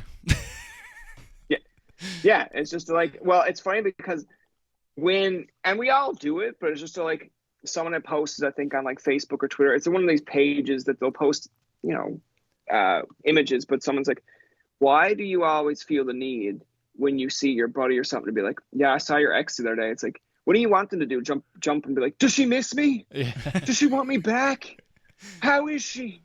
It's like, they're just going to say, oh, okay, that's cool. Or, oh yeah, and what was she saying? And then if you say, oh, no, I just seen her, then they're like, well, what a pointless fucking story, Or they're not going to, like, even if they're hurting from it, they're not going to come out and be like, actually, that's really hurtful. I really wish you didn't say that. It's like, no, they're just going to tell you that's cool. Yeah. And then they might go home and be like, what a bastard that Ralph guy is telling me he saw my ex, like, who cares? Yeah. What do you want me to say? Like, yeah, exactly. What do you want me to do? Like, how is she? Does she talk about me? Does she miss me? Does she want me back? I still have her sweater. It's like, no. They're just going to move on. I talked to her about work, and she said, yes, bye. And I said, right on, see you in a week. That's it. Yeah, said hello, and that was it. Yeah. Brian, you got a good sense of humor. Have you ever thought about doing stand-up, or you know what I mean? Oh, I've done one episode of stand-up in Ottawa, and, like, I have a friend, Mark Bennett, who's a Newfoundland comedian. But, like, I wish I talked to him more before I went to do it, because I thought, here's my expectation. You can kind of, like, again, you can tear me a new one if you're like, no, he's absolutely right. You're a piece of shit. You're stupid. I thought, like, oh, people go to Yuck Yucks or Good Comedy or a place like that to do stand-up. And I went into, I think, Yuck Yucks in Ottawa, but it was like, okay, we're booked up. And I was like, oh, man, that's a lot of pressure because, like, people now expect you to do well. So one of my friends was like, well, why don't you come to this pancake house? They have an open mic and there's comedy. And I'm like, yeah, no pressure. Like, people are going to be loving pancakes. Like, if I bomb, I bomb. No one's going to give a shit. But I'm also a person who thinks, like, overthinks a lot. So on the way there, I was looking at my material. I was like, okay, I think they'll do well. I'm like, and even if it don't, they're going to be, like, mouths full with pancakes. So whatever. And, like, nobody goes through what your intro is. So the girl introed me as, like, yeah, his father created Crayola. And I was like, man, who is this guy? This guy got to be pretty good. It's like, and then they were just like, no, that's you. I'm just like, my dad didn't create Crayola. I'm just like, you've set the bar shitty, but, like, I can't even do shit. I don't even have one crayon joke. No, exactly. And then, like, she's like, oh, well, that's what we do around here. I'm just like, well, I was really hoping for the guy that, dad did Crayola to see how fucked up his life was. But then, so then I go up, I do a few jokes, they laugh, but it wasn't, like, over, like, I'm not, again, hindsight on this is, brutally honest. They could have found it fine, but it was just like, I probably thought that you're going to be like in a Kevin Hart special where they all slapping their knees and they're like, tell another one.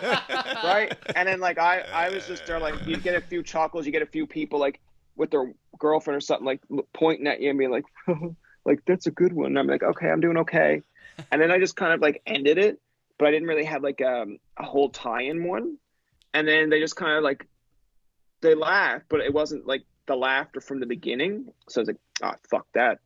And then I was like, on the bus ride home, because I still had to go an hour on a bus, I was like, there are going to be people now on this bus that come up to me and, like, you fucking suck, you're shit, you're this, because that's where my mind was. I was like, I'm a big time celebrity now. Nobody said nothing. So I was like, oh my God, I probably just really did bad.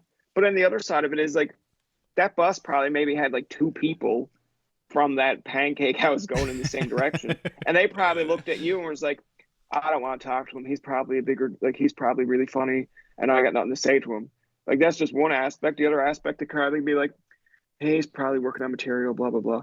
So I don't know. Like, as an overthinker, I just did it once and I didn't want to do it again. And then there's other parts of it where I just, like, I feel like I'm party friendly or, like, party funny, where it's like, if you're at a house party and you're in a kitchen and I'm just sitting there, I have stories. I will tell you stories. I will be the funny guy at a party. I feel like once you're on stage, people expect you to be funny. Yes. When you're not expected to be funny, you're funny. It's almost like if you go to a game and someone's like Edmonton versus Calgary and they're like, this is going to be a good game, and it's shit, you went in thinking that it was, like, going to be a good game. But if your expectations is like Calgary and Edmonton and, like, both of them are battling for a goddamn last place and the game is, like, back and forth and you're like, out of all the games this year, this was a goddamn good game. It's like, because your expectations were low. Yeah, that's true enough. Yeah. Right.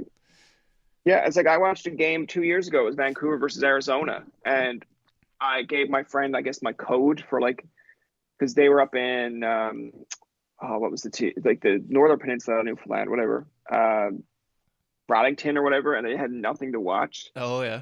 Because they were at their own little tournament or whatever. So I gave her the code to watch it, and then she immediately turned it off. She's like, "This is boring. This is like this. These are 2 last place teams." And I was like, "All right." I was like, "There's nothing else on, so I'm going to watch it." And it turned out to be a good game. Like, if you just take out the fact that both teams were like out of it, just watch it for the sense of like, okay, let's see what they're building on next year. Yeah, it was fine. It was a good game. But like, some people are just like, it's not Tampa versus like Colorado. Like, some of those games could be stinkers. Yeah. Like, there's a lot of stinkers with the top names, man. A lot of fucking too much defense. Yeah.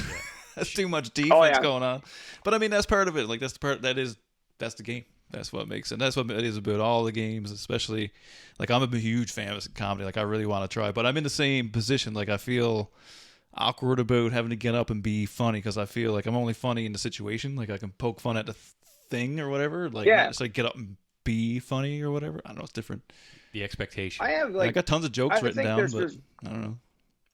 Yeah, like, I think it's like, I'd always say try it and see what it's like, because I mean, I'd love to go back and just, even down here to do it, but I felt like Ottawa's a good point, because at that time I felt like no one would know you. If you do bomb, it's not like they're going to write home to you and be like, send him back to Newfoundland, he sucks. But I feel like down here, like, you'd never let it go. And I could be wrong, but I felt like if I did it down here, it could be like 5 years down the road, and your buddy would be like, "I was there that night. You fucking sucked." That's true. Can you let it go? That's it's true. Been 5 years. Yeah. And they'd be like, and he's like, "Yeah, and you never got back on stage since." And you go like, "You know what? Fuck you. I'm getting back on stage." And then it's like 2 years after that, and you still fucking sucked. And I'm just like, I wish you'd die. Fuck off, by leave you alone. Yeah. At least don't try. Because I went up there with the impression of like, okay, I don't got material, like I'm not political or whatever, but I was like, I think the more jokes I had were just more or less like, when you were little. And so if you lived around a cul-de-sac, just say, we would play hockey. I had all the gear. I had the nets. So they relied on me to play hockey. There were some days at 2:30, 3 o'clock, I just wanted to fucking come home and watch Family Matters. But no, I get a knock on the door from like Holden down the street. "Tobin, how's your fucking indoor? Are you coming out to play hockey?" And I'm like, "No, Andrew, I'm going to stay in today." He's like, "The fuck you are. You got all the fucking gear and the Get nets. the pads Come out." on. And I'm just like, yes. So then and then you'd be like, "Okay, but you got to promise me this time you're going to help me bring this stuff home." "Absolutely." And then it's like 5:30, 6 o'clock, your mom would call you out because like you got to come home for homework. And because you live in a cul-de-sac and there are only a few houses up, it's not like this is before phones. And it's not like someone would come down and politely be like, "Brian, like, I know you're having fun, but like it's time to come in." No, you'd hear from the house, "Brian, get in!" And I'm just like, "Brother, it's the third period. I don't give a fuck what period it is. You get your ass in." And then you'd be looking at your friends. You're like, she did say get the fuck in, and like I gotta go in now. So like, and they'd be like, "No, come on, stay out for 5 more minutes." I'm like, "You fucking heard her. Like, do you want her to come down?" And then they'd be like, "We don't give a shit." I'm like, "Yeah, because you're not getting your ass smacked if you're late going in." So then you'd be coming home then with all the gear. They all hate you, and then she'd just be like, you'd be like halfway up the road, and then you'd hear the most piercing, "Brian!" Like, "Are you on your goddamn way?" And I'm just like, "Yes, I'm halfway up the street." So then your whole neighborhood hears it, and then it's like, I'm now more embarrassed because now I'm the hockey goalie, but I'm also carrying 2 nets home, 2 like sets of gear all by myself, and I'm doing this halfway down the road, and you can't help me. Like, you're yelling out for me to come in. You like see me hauling the net down here like as a 10-year-old, and it's just like, "Get in. You got 10 minutes. I'm like, "Well, I could be there in 10 minutes if you helped me. Like, come on, equal." Like, I'm gonna be there in 20 minutes because yeah. And then she'd like complain like, "I'm not the one who took him out." I'm like, "And neither am I." I'm like, "Holden took him out," and she's like, "Stop telling him to take him out." I'm like, "You be home at 3 o'clock and tell him no." I want to stay home and watch Steve Urkel. That's what yeah, like TV, you're trying to raise him. You're trying to raise him. You're like, "I'm a good guy." Like, like if you're in it's almost like you're in a wrestling feud. "I'm the good guy here. I didn't want to punch you in the face. You made me punch you in the face." It's like, I'll bring it back full circle to recent events. It's like kids today, when we used to watch wrestling, I used to hate when Stone Cold Steve Austin would like get his ass beat, right? I'd be like, man, I hate when Vince McMahon gets the upper hand. Oh, yeah. Because you're a kid. Yeah. You believe it, right? But now as an adult, when I'm watching the heels, there are people out there like, yeah, he's a piece of shit. I'm just like, hold on a second. Like when I watched Raw the other night and Finn Balor was cutting the promo on like Damian Priest, I'm just like, again, now we feel like we're in a world where adults just like you if you're a good wrestler, and Finn's a great wrestler. Yeah. But when you go through the promo, I'm like, there's still people like, no, you're a piece of shit. You backstabbed Finn, or like Damian. I'm like, hold on a second. Damian had the briefcase, and every time Finn had a title shot, Finn would come out with the briefcase, like almost like he was going to cash in. So like, I feel like Finn's justified to be like, you turned your back on the Judgment Day, you won the title. So like, in that feud, like as much as I root for Damian, I'm like, Finn's not a heel. No. Like you might think he's a heel, but he's justified. Every time he had a title shot, Damian would come out and fuck him with the briefcase or something like that would happen.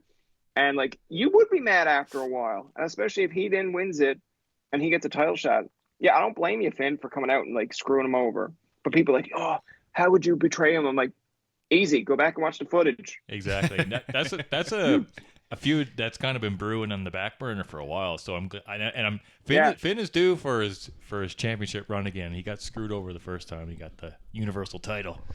He fucked up his shoulder and he had to give it up. And I heard. I don't follow, but I heard that story. It's like Dominic. Like I used to hate Dominic to the point where it's just like I don't get him. I don't like him. He was just, but it was more or less like I was feeding into the fact that it's like, okay, you don't like him. This is working. But I'm like, no, it's not that I don't like him because you know what he's doing. It's just like I just don't like his existence. Yeah. But now it's like as a wrestler, I'm like, okay, he's okay, he's decent, but his promo of more or less of why he left Ripley.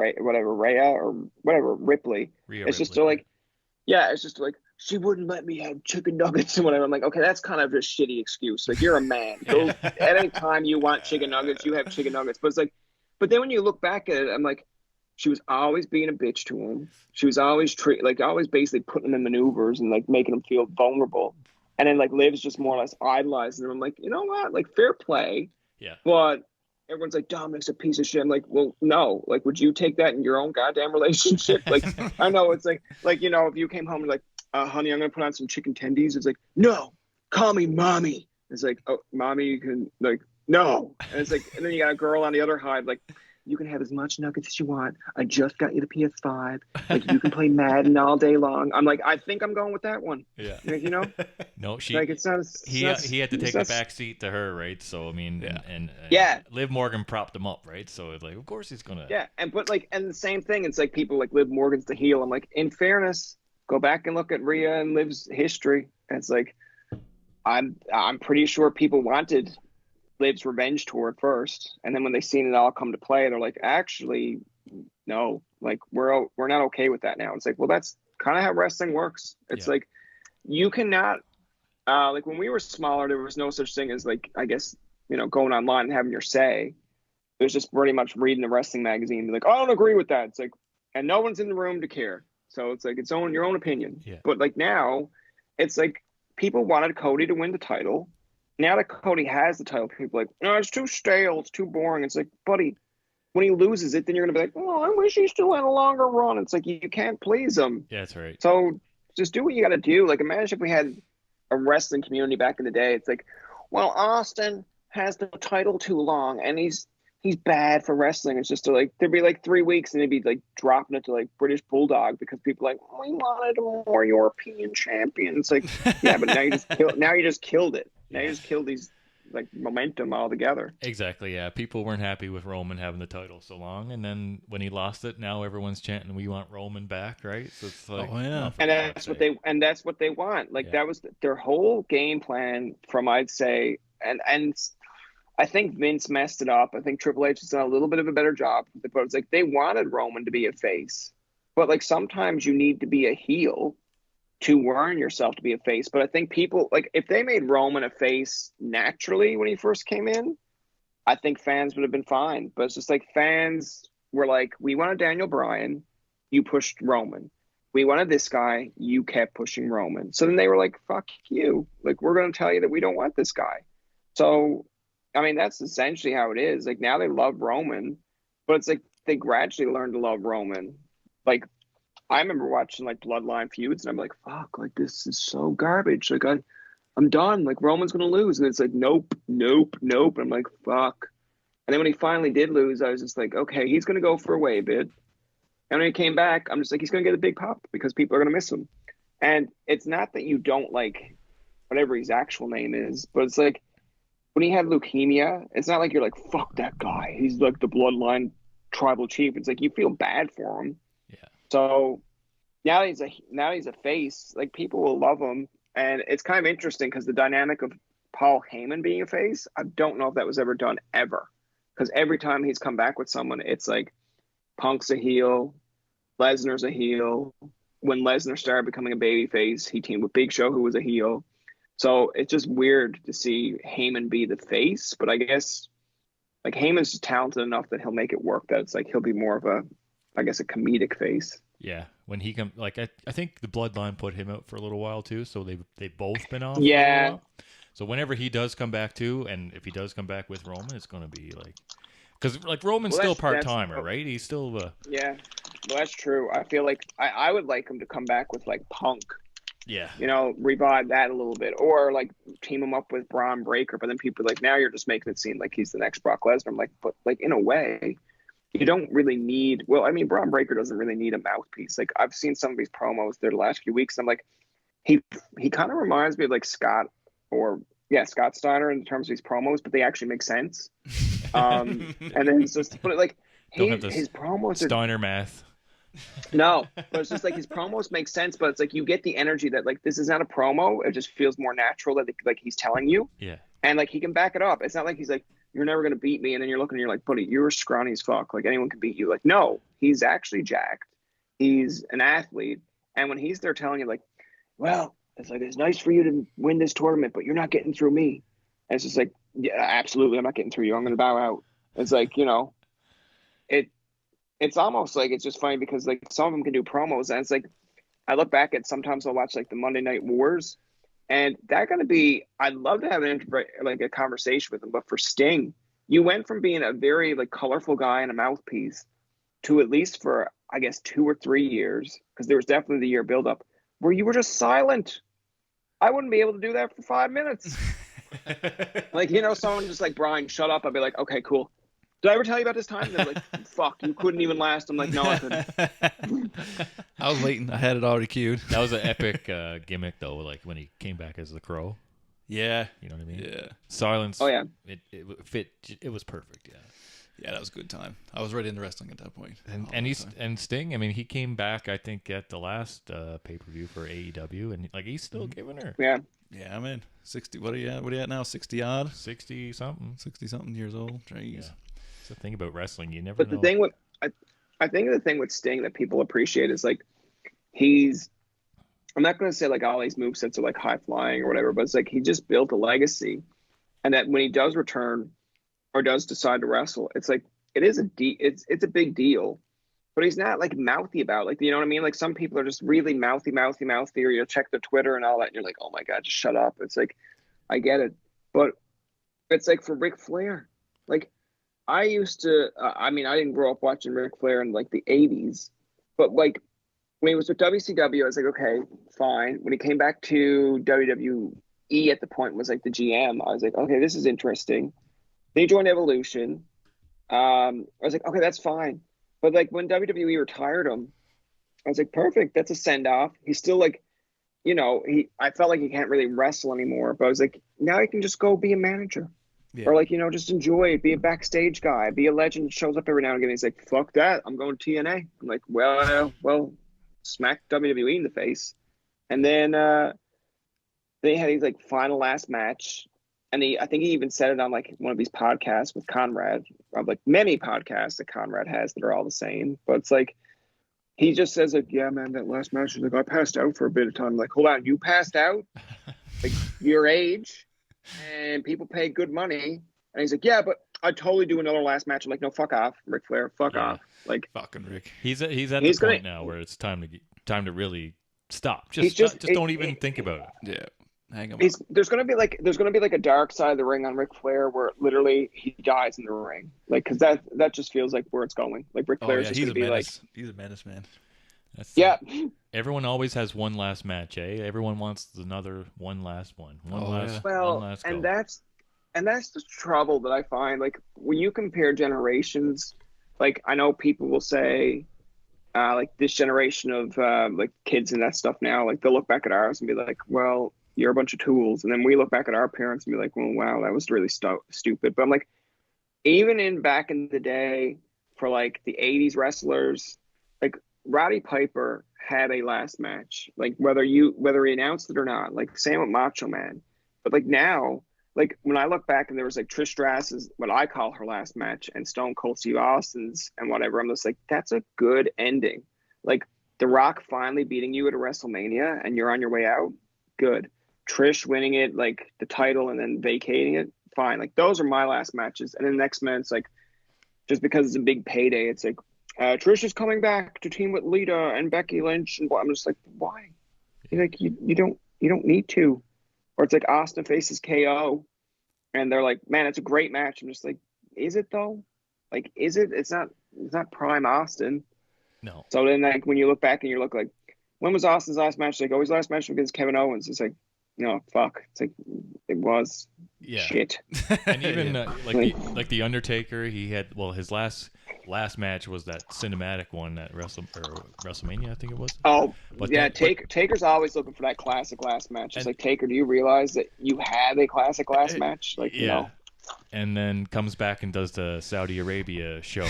And it's like, give it that's up. mega payday there, right? And now I heard because he's got a podcast and stuff, and he's been talking about, I'd like to do one more. I think I got one more in me. It's like, come on, like take it easy, Taker, buddy. You're taking away from the takes away from the legacy too, right? A little bit, yeah. Well, but it's just like when he went, and again, sometimes it's their pride, but it's like when he lost at WrestleMania, which people can debate about, like to Brock. I felt like if that's the way you go out, okay, your streak is over. You're still in good enough shape that if you wanted to come back every now and again, fine. But like it's just for an appearance with like a beatdown or something. Like the other night when they had Bret Hart on, like Bret Hart can't take a bump. No. So it feels bad. Like you got him in the ring, but when Gunther's coming in, like you're not going to try to kill Gunther.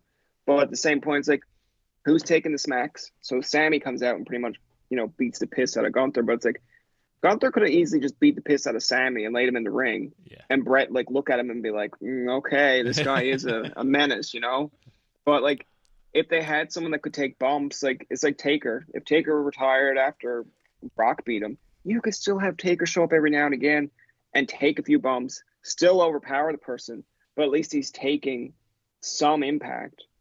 Like there's nothing worse than when guys come back and they can't take anything, because it's almost like, well, what is this segment really? It's like if they bring back Austin in like 20 years, hopefully he's still around. But it's like you grew up on the badass like Austin.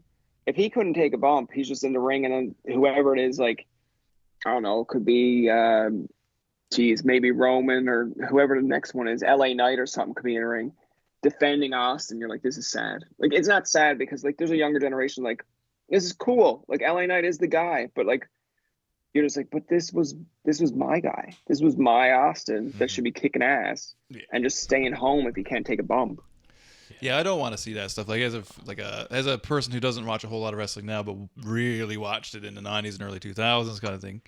Like I don't want to see Steve Austin roll up and fucking The Rock or whoever, even The Rock. I don't really want to see The Rock roll up now. Technically, I mean, like he's definitely in shape enough to take some bumps or whatever. But still, I still don't really care for that. You know what I mean? And if you're gonna, and like you were saying, Brian, is like if you're gonna put a guy over, that's the way to do it, man. Last match. This is the next guy. Pass the torch. Yeah, like really put that guy over. Like that was a classic way of kind of going out. In the old days was like, okay, we're gonna put the new guy over by losing to the new guy. Yeah, I think right. That's the way it should be. And that's where The Rock is now too. I find like he will be back for the next WrestleMania. Oh yeah. He's probably gonna do a little thing with Cody Rhodes. I think maybe I don't know, but. I feel like it'll either be Cody or Roman. They'll build it up. Like if it's Roman, I feel like they shouldn't have a title involved. If it's Cody, it will probably be a title.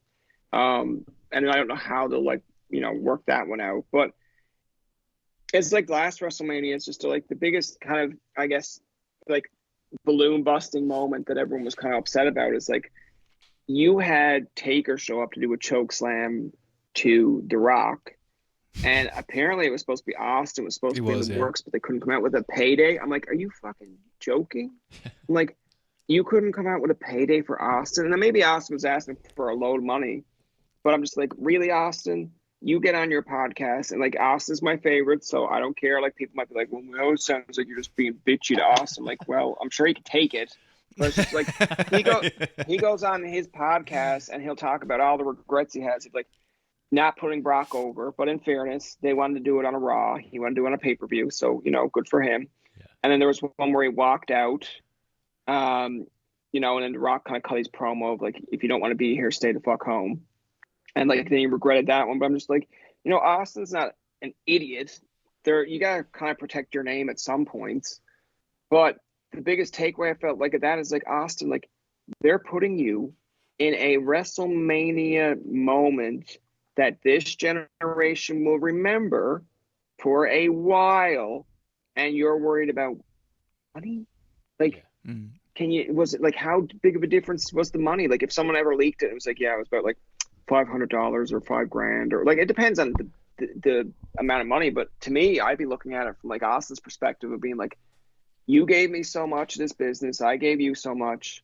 Yes, fly me in, pay for the flight, pay for my meal, put me up in a great hotel, blah, blah, blah. And I will gladly do 2 seconds of a stunner in the main event and leave. In the main event. It's not like it was an opening show. Yeah. And I guess that's another, but like, they're not asking him to go 20 minutes in the ring. They're literally saying, Rock's going to come in, try to beat his ass, glass shatters, you come out. You don't have to run out. You can walk out like, like you're intimidating. Rock gives you the look like he did to Austin or to Taker. Do the stunner, leave. It's like, really? That's the pay? Like, Yeah. God, there's certain jobs that like when Chris Jericho does these podcasts, he doesn't have to set up the guests. He doesn't have to do all this shit. He just shows up and leaves. So, if WWE ever had, or anything, literally, if some podcaster was out to like, Bryan, we're going to fly you into LA. We're going to do an interview with you for like 10, 20 minutes. We're going to give you this amount of money. I'd be like, awesome. I wouldn't look at him and be like, you pieces of shit. Like, I'm not doing that. I'd look and be like, awesome. Another $1,000. You'd be saying, give me another $1,000 on God. Give me a hell, right? Yeah. Like, come on, because you know what I mean. In today's context, $1 million is $1,000, to us or whatever we want to look at it. Like, so that's probably what it would all separate. It was, nothing in reality. Well, it's like if you told me to fly out to Alberta right now to be on your podcast, and like just say I had like a gimmick for being Tobin Tonight, or you're just like, can you at least say that line like from something that you say on your podcast? We'll give you this amount of money. I'm not going to look at you and be like, oh, fuck that. I'd be looking at me like, yeah, absolutely. Just pay for my flight, give me a hotel and a meal, and I'll do it. Like, and then some people are like, oh, well, you're a sellout. It's like, no, I'm not. It's literally like I'll enjoy doing it. It's something that I enjoy doing. It'd be different if it was someone's like, we want you to go into the ocean with sharks. I'd just be like, you couldn't fucking pay me enough. No. And they'd be like, well, they're not going to bite you. I'm like, I'm not taking that risk. It's like people think they can go down and see the Titanic and see how that works. And that man's a billionaire. Yeah, screw that. Yeah, exactly. Yeah, fuck that. Yeah, noise. sometimes I think we're smarter than the billionaires. Oh, money will corrupt your brain, my friend. For that old shit, you think you do anything, you're fucking invincible if you got lots of money, right? Because you just use tossing money at things. It's exactly that, right? Like, fuck that. That submarine's $1 million. Give me 2. Fuck yeah. Dad said to me the other night, he's like, I don't understand why you'd want to go down there. He's just like, you can look that up on YouTube. And I was just like, I gotcha. I hear you. But he's like, I said, some people are just like, they want to see things, in the flesh or firsthand. And Dad's like, I don't get it. And I'm just like, no, that's fair. You probably wouldn't. I'm just like, but if we had $1 billion, I'm just like, you tell me that you wouldn't want to fly out to see, I don't know, like he likes boxing. So if there was like a big boxing match or something, he'd be like, absolutely. And I'd be like, what about if someone said you got to take a private jet? And like, that's not necessarily up to standard. And Dad was like, I'd take the chance. I'm like, and you're a fucking idiot. It's the same thing, but that is the same thing. Yeah. It's like Kobe. It's like, I love Kobe, but it's like, it's got to be a certain point that Kobe had to be like, taking a private, was it like a private helicopter or whatever? It's just like, dude, I understand you like your privacy, but do you ever just like want to just second guess things and be like, you know what, maybe it's not a bad idea for this time around to maybe not do this, or like, you know, I get it. Like we're not celebrities, so obviously we can't really get into that world, but like I give it a lot more thought or mindfulness when a celebrity is on a local airplane or if they got their own private jet, but like, you know, that, you know, they're taken care of in that private jet. It's like, fine, whatever. But when they're reckless and stuff, I'm just like, boy, it's like, what did you expect to happen? Like, people like, it's sad that you're gone, but it's like, all that just for a little bit of privacy. Like, don't you live in a mansion that no one can be around? Like, I'm pretty sure, I don't know, I could be wrong, but doesn't like Drake live somewhere in like Toronto in his own like secret community? Like, oh yeah, and he's still taking private jets. I'm just still like, okay, fine. But like, then there's other celebrities that are like probably way more richer than them, and you'd see them on like, you know, their own, like, I'm not saying they're going to be on like an Air Canada flight. They're still going to be on like a expensive flight, but like there will be other people on that flight. Yeah, there might be 20 people instead of 5 or whatever. Yeah, exactly. Yeah. It's like, I don't understand why you risk that just to do it like yourself. Yeah, if the weather's bad, the pilot's going to say no, we can't fly. It's not going to. Yeah, and then but there's still be a celebrity. It's just like, no, I'll take my own flying. time. I paid you all this money to fly. So do you want to be fired? And then they'll feel like, oh, that's my job. I really like this. And then it's like, well, there you go. You just flew into the side of a mountain. Yeah, now we're fucking around. Yeah. Yeah. What the fuck? It's like, yeah, that's fucked. The one that I look back on, and I remember at MUN, you had to pick your courses. So I picked one that was like the history of music. Now I was a little bit devastated that we didn't go into the 90s and 80s. They kind of stopped at the 70s. I was like, you motherfuckers! Like, I'm not even born around any of this stuff. So they did one on like Buddy Holly, and more or less how the whole promise was. He was like, one of his buddies was kind of saying he was taking the flight, and he's like, well, I hope the plane crashes, and the plane does crash. But it's like, it's just like, you know, we didn't mean it that way. Yeah. And you're just joking around with him, but then it does happen. But it's just like, but for the sense of like, there was a whole lot going on that they were like, just take the goddamn car. And he's like, no. It's like, that. All right. Pure stupidity. I think even Reba had one that she, like, I guess in her early career, her plane went down. I think Ric Flair had one too. It's almost like Ric Flair did, you know, one, you get lucky to survive. I'm like, didn't you think that would be a lesson into you? Like, okay, not doing that again.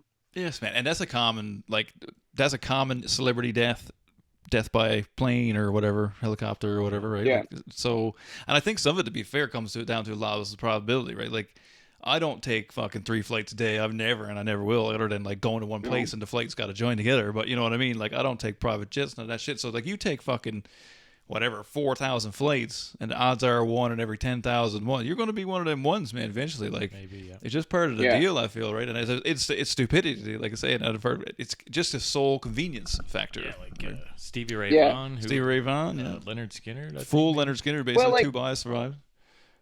So like, here's the one that I'll look back on that like it's kind of, how do I express it? It's depends on like your insight. Some people be like, oh, you know, it's kind of like, it's a dark, funny story, but like to some families, obviously, no, it's not. So you got to be careful. But it's like, I remember when in Ottawa, now it could have been 2013 or 2014, they had like the O train and the bus crash. And that was out in, I can't even remember the place, Barrhaven or so. So anyway, at this point, it's like 8 or 9 in the morning. I'm still asleep in my room that I'm renting for like $500 or $600, which is definitely overpriced. And I get a text from Mom. Now, I don't see this text until like 10, you know, but it was like, Brian, where are you? Like, and then I got like 3 missed phone calls from like my brother. So I answered them around like 11 o'clock, but like, they probably thought, and this goes to show you how much they don't pay attention to my goddamn life. They thought that I was on this bus or train going the total opposite direction at 8:30 in the morning. Carleton is only like 20 minutes away. I could walk it, but they thought I was going to Barrhaven. So in my mind, I'm like, you know, I'm waking up at 11:30. You see 3 missed calls and a missed text. So you answer it, you phone them, whatever. But in like the dark sense of humor is like, for 3 hours, they probably thought they're dead or like, you know, like I'm like somewhat in this car wreck or whatever. And then like for me to respond like an ordinary everyday, you're like, yeah, I'm okay. Then they're just like, what the fuck, Bryan? Why didn't you respond? Like 8:30 in the morning. And then you're getting mad at them and they're being sympathetic because they thought you're dead. Yeah. So like you're there like, you're like, no, well, I was sleeping. And they're like, we thought like we're over here having a panic attack. I'm just like, for what? For what? And then when they told me, I'm just like, Mom, I'm like, Barrhaven is in the whole other direction than Ottawa, like where I'm to. And then, like, why I say that you got to be careful with it is because one of these guys that was in my film studies class actually was on the bus and he like passed away from it. But like, I didn't know him well enough. But like, you know, in your first weeks of school, you kind of get to see some faces. You glance, you might give them a head wave or like hello. And I think it was like the third or fourth week of school. Maybe it only been the second week. But like I was kind of getting to know him. Like I never had a conversation with him, but I knew he was in my film studies class. I knew he was in like our little lecture group. And I might have given him a head nod like 2 days later or like 2 days before. And then when it all happened, I was just like, damn. I was like, I don't know you that well, but I was like, I still feel like that's impactful. So I couldn't imagine what like his family and friends went through. But like, I'm like, well, if they're anything like my family, I'm like, they're definitely just trying to check in on him to see if he was like okay. But when I replied to my parents, they were just kind of like, what the fuck? Like you couldn't, I'm just like, dude, you can't alarm a clock to like set up at like 8:30, by the way, Bryan, your parents are going to like contact you to see if you're alive. I'm just like, okay, that seems odd, but I'll wake up for that. Like, you know. Yeah, it's true. There's a roundabout humor and all that, to be fair about it. Yeah. Well, like even they had in Ottawa, I was at a Loyalist, and then they had I think it was like the shooting at where they had Remembrance Day, where they had like the soldier. Right. And I checked in with a few of my friends to be like, yo, like I know it's Remembrance Day. I don't know if you're down that way, but like I've heard, and like no one responded to me. And I was like, okay, they're all dead. But like it just ended up being like they didn't know who the fuck I was because they were just like, dude, we've shared one class with you. Who are you? I'm just like, okay, that's hurtful, but I don't know what's more hurtful: the fact that you're alive and you're roasting me right now, or that like I thought you were dead. I'm trying to be fucking sympathetic, man. Jesus Christ. Yeah, I'm trying to be sympathetic to you, and you're still roasting me. It's like there's a part of me like, you know what? Fuck it. We're like go find a shooter, like whatever. But it's like, you know, like yeah, like see if I care. But I don't know. Like I find there's times like, you know, if we were in a situation at Loyalist, like if we had a lockdown, I would just be concerned. Like I know my parents would probably check in on me, but there's a point in time like they'd be like, and who else would probably text? I'm like, I don't think anyone would. So I'm just like, okay, that's my impact. Like my parents would check, no one else would. But then you're like, well, that's kind of sad. I'm sure people would think days later. I'm just like, yeah, but that's normal. That's normal for people to check on you like days later because they're just snoopy. That's right. Family like I've checked on people's Facebook like for less or for, you know, way less, where it's just like, yeah, she's in hospital right now with a broken arm. Like, go on Facebook and be like, okay. And then what happened? Tell me more details. Oh, no more details? Then you go like try to find out details. Like, she just fell off her bike. Oh, she'll be fucking fine. It's like, not interesting at all. These comments we're reading. Yeah. Yeah, exactly. You made it sound like it was 10 times worse. Yeah.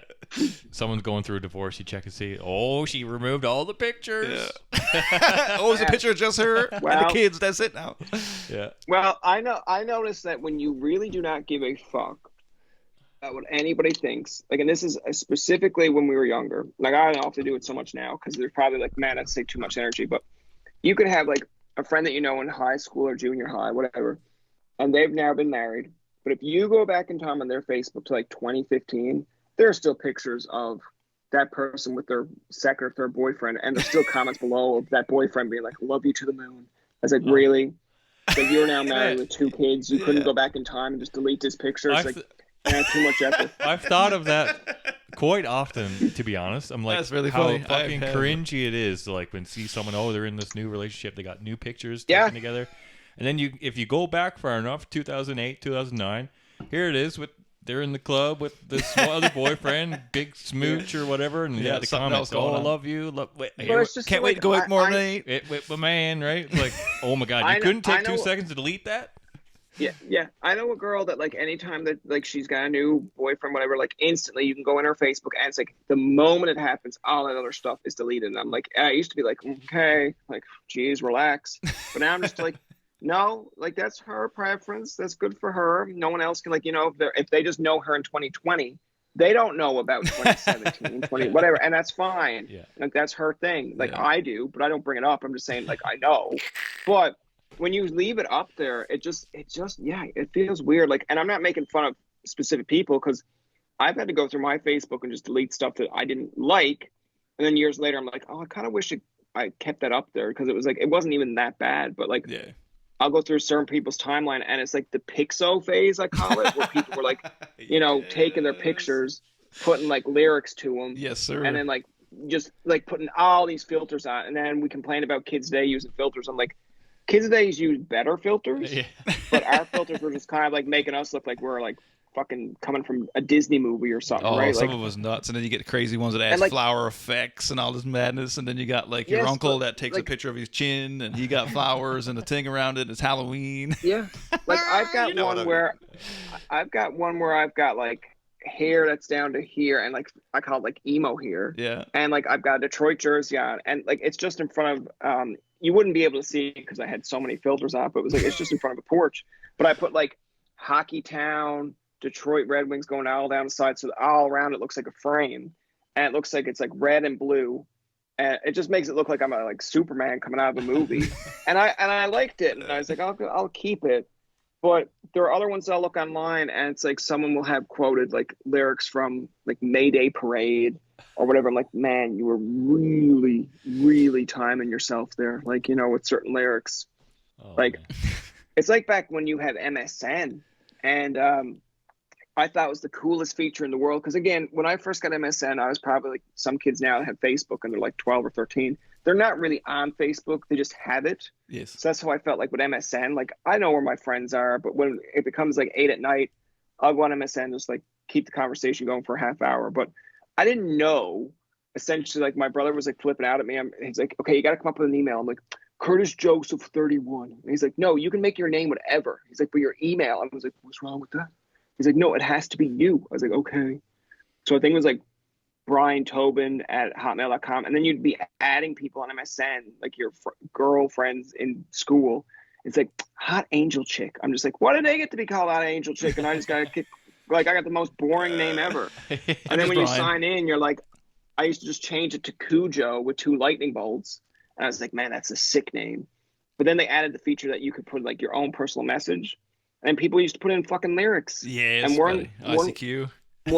Yeah, and one girl lived down the street for me, and she used to, this will time it now, but it's like, Black Eyed Peas, Where's the Love?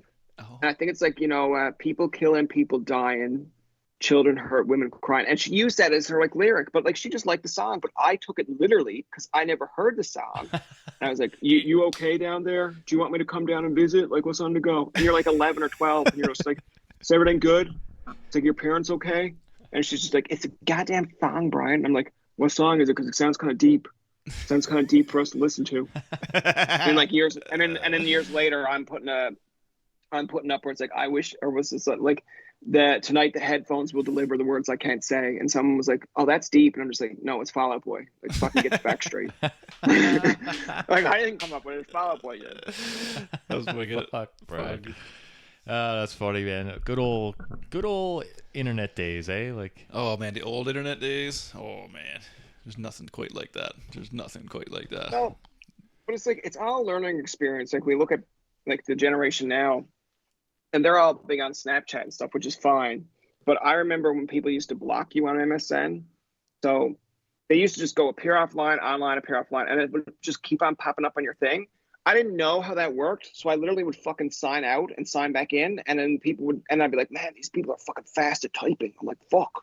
Like, I'm trying to remember my password, sign back in, and I'd sign out, and I'd be like, sign back in, and I'm just like, you can hear me like typing, and I'm like, man, fuck, they're getting more sign-ins. How are they doing this so fast? And then my friend's like, they're just appearing offline, online. I'm like, what the fuck? I've been doing that the whole time. I'm like, my fingers are burnt here. I could have been sneaking a peek at your lyrics, everybody else's lyrics, and they didn't even know. Yes.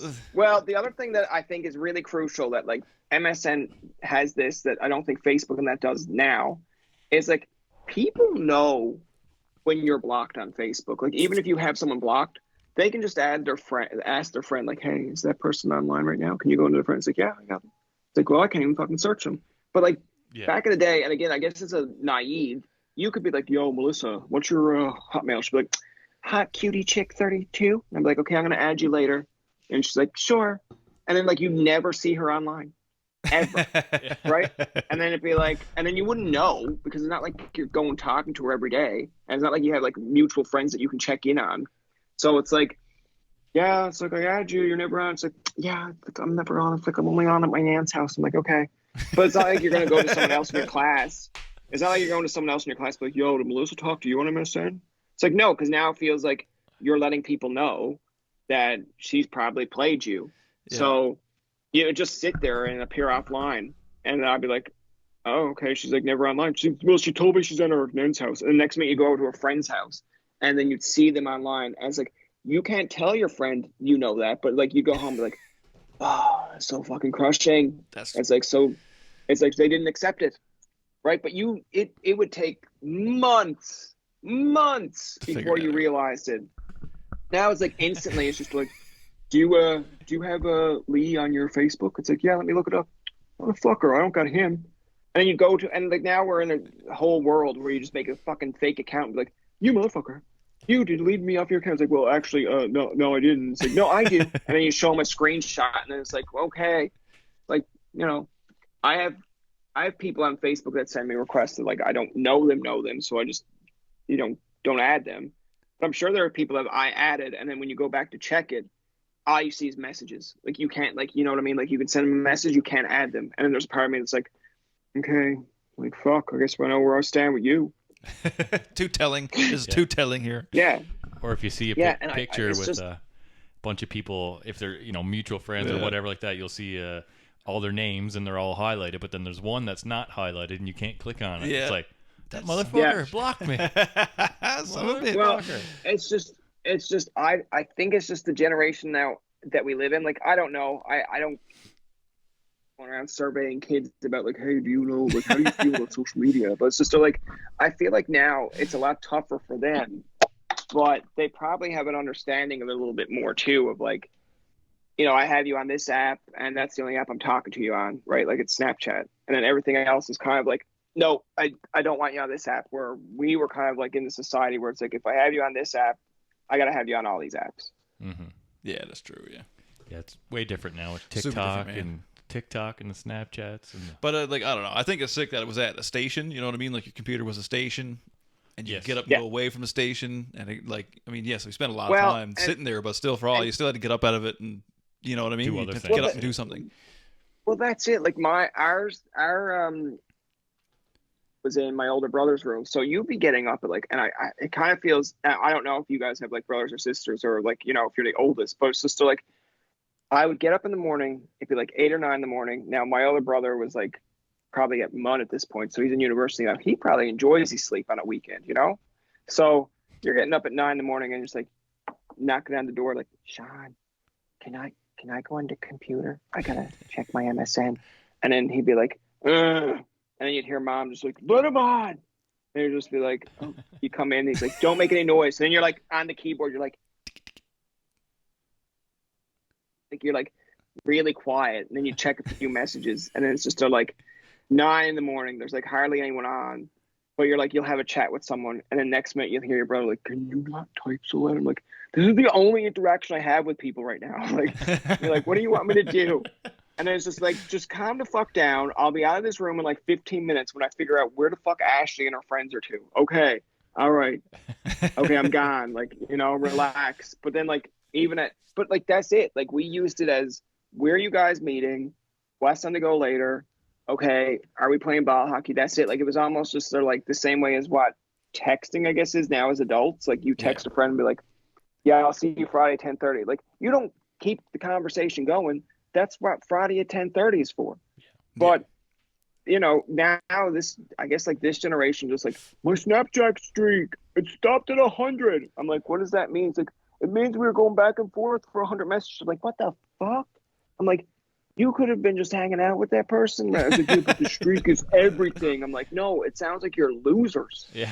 Yeah. That's 100 straight days of bullshit. Some bullshit. Yeah. And that's it. Like, it's literally like sending a picture of like a mouse. It's like, this is what I'm at right now. I'm playing Minecraft. And then you send a picture of a mouse. And the other person sends a picture of them eating food. And it's just like, you guys are going to create this like self-absorbed like generation that's just like, all right, Natalia, we need you to work today. No, I gotta send a picture of me working and then I'll work. It's like, you're fired. Okay, picture me fired. It's true, it's psycho. It is psycho. Like, I don't know. To me, it's because I got kids. Like, I got an 18-year-old and a 6-year-old, right? So it's like two weird dynamics of. Yeah. Right. And like, I mean, Hunter doesn't really partake in any of that stuff, but like, it's still there, right? Like, I mean, he's just text people and whatever, right? It's really different. Like, it's just the interactions are different. Like, I mean, he spends more time talking. I mean, I know like we're kind of seeing each other in a weird way, and it kind of feels a little more human in a weird kind of way. But like, he just sits playing a game, talking to his buddies all the time, and like to him that's socializing. Which I'm like, dude, man, you don't have any idea. But like, no, that like, to him, that's socializing, right? Yeah, it's I guess it's in weird, a weird way. Like it's just, I think like COVID did a lot of people in of how they interact with the world. But I think for us, like, everything changed in terms of like, what your philosophy is as adults.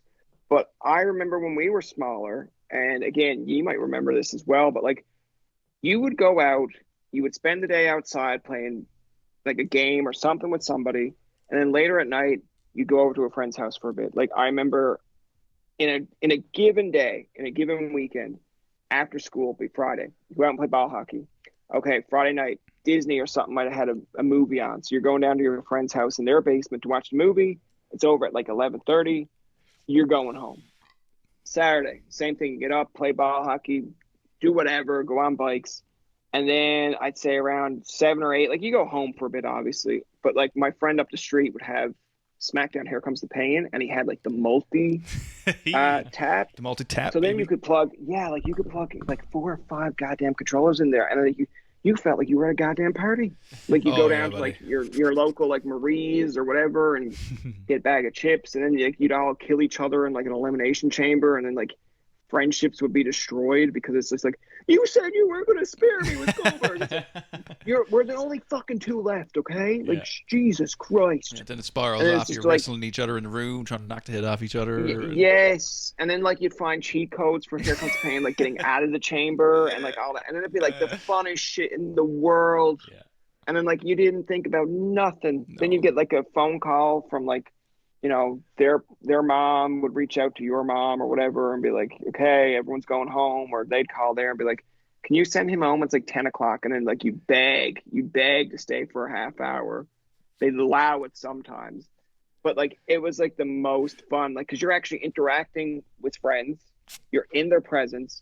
And then you'd probably like learn stuff that you probably shouldn't know, or stuff that you're okay with knowing. Like, they might have like a magazine, that's like Teen Bop. And you're like, who the fuck is Jesse McCartney? And he's like, my sister has that magazine. And then next minute you're like, that's the guy who sings Beautiful Soul? I love that song. And then they'll be like, you're gay. You love that song. I'm just like, well, I can see it on your like fucking iPod. And they're like, yeah, my sisters. I'm like, no, everything can't be your sisters, dear Greg. Like, like, it's okay to like them. You don't, like, I'm not making fun of you. I just said that I liked him, so I don't understand why you were getting more defensive. No. Yeah, you probably learn a few things. Yeah, you probably... Yeah, that's some things you don't know. An older sibling, too, like, that was not, like, really way older, but, like, 4 years older. Like, that's a perfect... way to get exposed to something you shouldn't be fucking even seeing. Yeah. Bullshit like that. Me, I had 2 older brothers, so it was like, probably heard some shit. Probably shouldn't have. I have brothers that are like 10 and 10 and maybe 12 or 13 years older than me. So there's a good age gap. But like, sometimes in hindsight, like, they opened your eyes to stuff that you definitely would never. And I don't mean that in a mean way. It's like stuff that you over time grew to like. Like my brother, the oldest one, before we'd all go to school, he get a shower, had a CD player in there. I don't know how he didn't get electrocuted. I really don't. But like, and like whatever CDs he got from like, I think there was once a time you could order CDs. Columbia House. There you go. Columbia House. And like I got introduced to like the Goo Goo Dolls, Celine, Lisa Loeb, and like you're listening to it like again like from I'd say I was 5 or 6, and you'd be like Stay, or you know something from Celine, and you're just like this is weird, like I don't like this. But then you like hear Goo Goo Dolls, and it's like I still remember to this day because he loved Goo Goo Dolls, so it'd be like Name. And like I would just be like, man, this song is very depressing. And you're like 5, and you're like, because you're used to hearing Backstreet Boys, Britney Spears, right? And now when I get older, there's like literally lines or lyrics in that song where I'm just like, fuck, that hits hard. That hits hard as a 30-something-year-old. Like where it's like, we grew up way too fast. I'm just like, yeah, you tell him. It's like, there's nothing to believe. And it's like, you're right. There's nothing to believe. It's like, reruns now become our history. I'm like, well, a lot of reruns on TV, but oh, you mean in life? Like reruns of like running into the same people, all that shit. And I'm like, God damn it. I'm just like, you're hitting the mark. I'm dancing. I don't even like it. That is a banger. Or I'm crying. Yeah. I'm crying and I'm dancing. I don't know what's going on. Yeah. I'm crying. It's a bop, but I'm crying. Yeah. It's like, I'll tell you an example. Like for our generation, like I grew up on Miley Cyrus from Disney. When she came out with like her kind of like weird stage where it was like, I'm in the club with my J's on. I was just like, damn, Miley, like these are bangers, but I'm just really concerned for you. And then she comes out with like Used to Be Young, and I listened to that a few times, and I'll be honest, it's like I was like, my God, Miley. Like, you're getting old. That means I'm getting old. And it's like, yeah, I used to be fucking fun. I did used to be fun. And then it's like, now I feel like I'm still fun, but I'm old. And it's like, when you listen to some of those lyrics, I'm just like, damn, Molly, like you hurt me. And the next minute you like turn on like Noah Cyrus, and she's just still like, stay young forever. I'm just like, Noah, like you're young. You're the next generation. I'm listening to Miley. Like I went through stages with Miley, you know? So when she's singing about like, you know, I used to be crazy. I'm like, damn right, you used to be fucking crazy. I was concerned about you when I was 22. And now she's like, I'm 30 odd years old. I'm singing country music. I'm doing okay. I'm like, I'm glad for you, Miley. Yeah. But that means that I've also gone through that stage with you. So well, I'm old too. Yeah, that's the thing. Oh, buddy. It is important to get those musical influences from your older siblings. Like my brothers, they had my oldest brother. He was in the Metallica and stuff like that, so I got a little bit of that from him.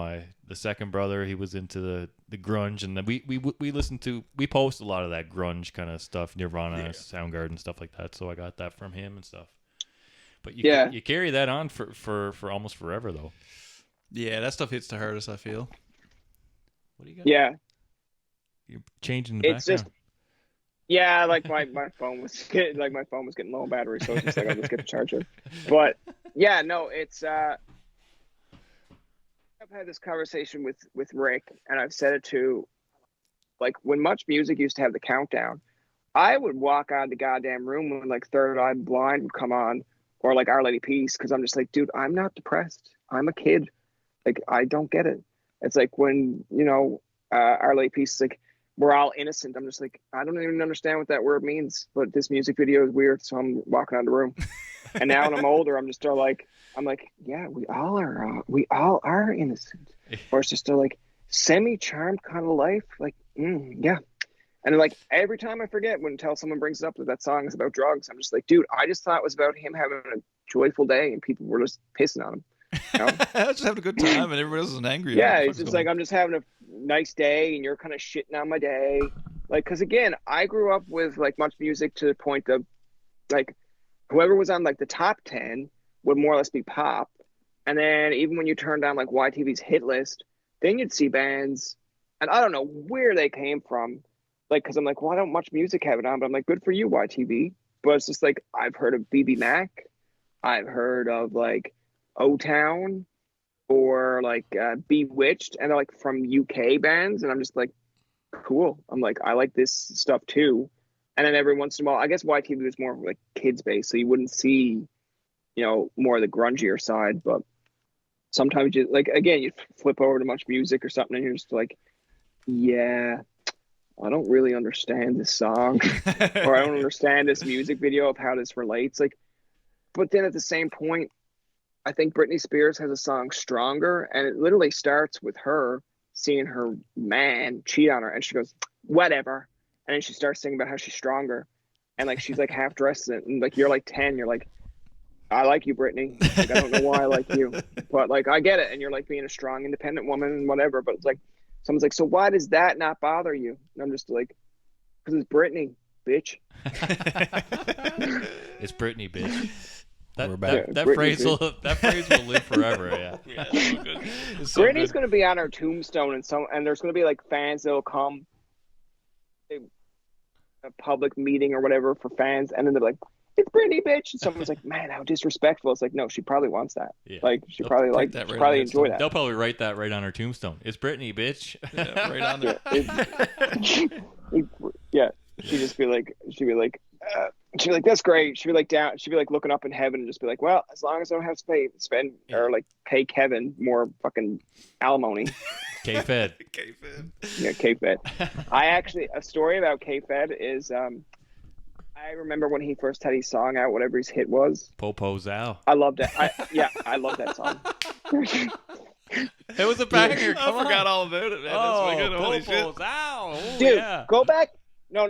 Go back and listen to it now and tell me it's a banger. It is not. Like, Oh. I remember being 11 years old at Christmas, and like, I was going around the house like, get your friends, you get your friends, I get my friends. Like, and then now when I go back and listen to it, I'm just like, dude, this feels like John Cena in like 2002 coming back. Yeah, that's, Like, to be fair, I haven't listened to it in 20 odd years, but no, exactly. There are songs that you liked as a child that it's okay to say now as an adult that you did not like. Like I like Ashley Simpson, but I didn't like it enough that I felt like my mom needed to go get me the CD for Christmas, and she did. It was just like, Mom, like, I like Pieces of Me. I like that when it's on the radio. I like it if it's on a rainy day and you're listening to it. And Mom's like, you'll love the CD. And I'm just The like, rest are wicked. no. she had one heck of a SNL experience. Yes, sir. Oh man, I think She should have been on Who's Line. If she did those moves on Who's Line, that's the hoedown. That's Yeah. right, too. the hoedown. Yeah, that was huge. That was like a real pop culture moment. It was, yeah. It was a defining moment to a certain degree, I think, because it ended was like, well, who the fuck else is doing that? Who else is? How many other emo bands might be using backing tracks, right? That everybody had to defend their fucking live performance. I just felt bad for her because she had a few nice songs, and like nowadays you look back and it's like everyone does it. Like, you go, Olivia Rodrigo, I'm sure, does it on her tours when she just has to like make fucking wardrobe changes. Oh yeah, man. There's no way everybody's singing all that shit. No, that shit. exactly. Like there's YouTube videos that you can see when Miley was still being Hannah Montana, where they show basically a stunt double coming because she turns her back. They bring her down this like alley, and while her back is turned, someone else fills in for her because they don't see the face. Like, they're just showing like Miley dancing in the back, and then like she does a wardrobe change, and I'm just like, okay, like. And then people are like, I can't believe it. It's like, what? You can't believe that Miley took 10 minutes at most to go get a wardrobe change? Come on. It's not like she left the concert and left you with like, someone completely different. Like, check out Karaoke Miley. Yeah, or it's like Jesse from Jersey, so it's just stupid. It's like bands take breaks. Like, if you go to a concert, like, and it's a 2 or 3 hour concert, there's somewhere in between that they'll take maybe 5 minutes just to be like, hey, we're just going to change a few things, or, while we're getting ready, like, they'll talk their way through it. Yeah, but catch your that's breath what they're here, doing. have a smoke. They're stalling, I think people's like the audacity of people to be like, how dare you sing for 3 straight fucking hours. I paid for this. It's just like, and you're still seeing them. It's not like they're performing one song and they're like, hey, did I ever tell you about that time that I was like, no, I paid to see you sing. Like, stupid. Remember when? Stupid. Yeah. Well, it's like if you go to a comedy special, like, or I guess a comedy show, there is a warm-up comedian, because that's what they do. They want to like warm you up to like, okay, let's get you laughing. Let's get you in a good mood for when the actual comedian comes out, or like the guy who gets paid more for some reason. But it's like, you know, that's what they do. But I just think it's funny when people are just like, a comedian's telling a story and people get upset where it's like, oh, I've already seen this on YouTube. It's like, yeah, and you've fucking seen Nickelback sing like Rockstar like 800 times, and you're just as thrilled when they're doing it live in concert. Like, it don't make sense. It's like a different standard. Like, that's true. I've gotten to see Jim Gaffigan in Ottawa, but I've also seen Jim Gaffigan on like YouTube forever. And yeah, he did do new material, but he did do some of the old ones. And I wasn't offended that he did old material. I was like, oh my God, I actually get to see this live. Like, let's see if he tells it a little bit differently, whatever. I had a buddy that went to see, I think, Louis C.K. He went to see Tubi sets. Like, he went back to back just to see if he did anything different. And he's like, no, literally, like, the way he presented himself, the way he talked, all good. Like, it's almost like it is a routine. That is essentially what it is. And he wasn't offended. He was just kind of studying him. And I'm like, yeah, that makes sense. Like, I think the way that they do comedy now, which not necessarily the veterans, but I think what's his name, Matt Riffle or Matt Rife? Matt Rife, yeah, like crowd work stuff. I think he's an interesting example of like to study, because like there's a part of me is like, well, how fucking good are you? Like, we can't see your actual goddamn material. Like, but then there's another part that's like, you know what? Like, that's fair. Like, if you want to go see what he actually talks about, go pay. You know, why look at it on YouTube? Like, he's smart in that sense. But like, his crowd work makes me want to go see him. You know, like I seen one today that he like had he took someone's cane. It was all, what's it called, bedazzled or whatever, and he like pretended like it was a gun, and he's like, sorry, it's very American of me. And I was just like, oh my God. I was like, fuck, that's like on the tongue. And he was like, it brought me back to when I was a schoolboy. And I was like, man, I was like, Jesus Christ. It was like, but it's a part of like, people will laugh at it, but it's like, I guess that's kind of the idea of what people like. It's like, I'm going to a comedy show to hear their jokes, maybe to get slightly, you know, hear somewhat of offensive stuff. Yeah. I like it. I like it. The closer to the edge it is, fun. Like, to me anyway. Like, it's not funny unless it's a little bit risky. Because what's the point? Like, you know what I mean? Like, yeah, I don't know. That's how I feel about it. I do like the edgier type.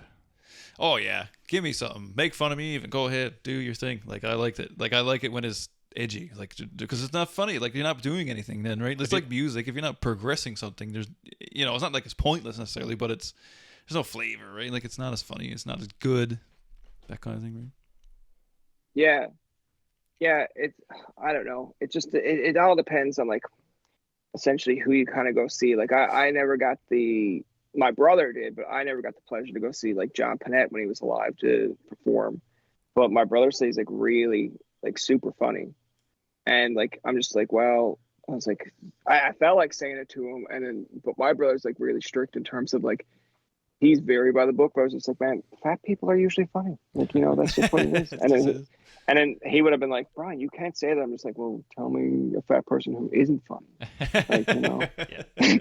And then you would have had him beat. He would have sat there for like 10 minutes and just be like, well, this guy. And it's like, he's pretty funny.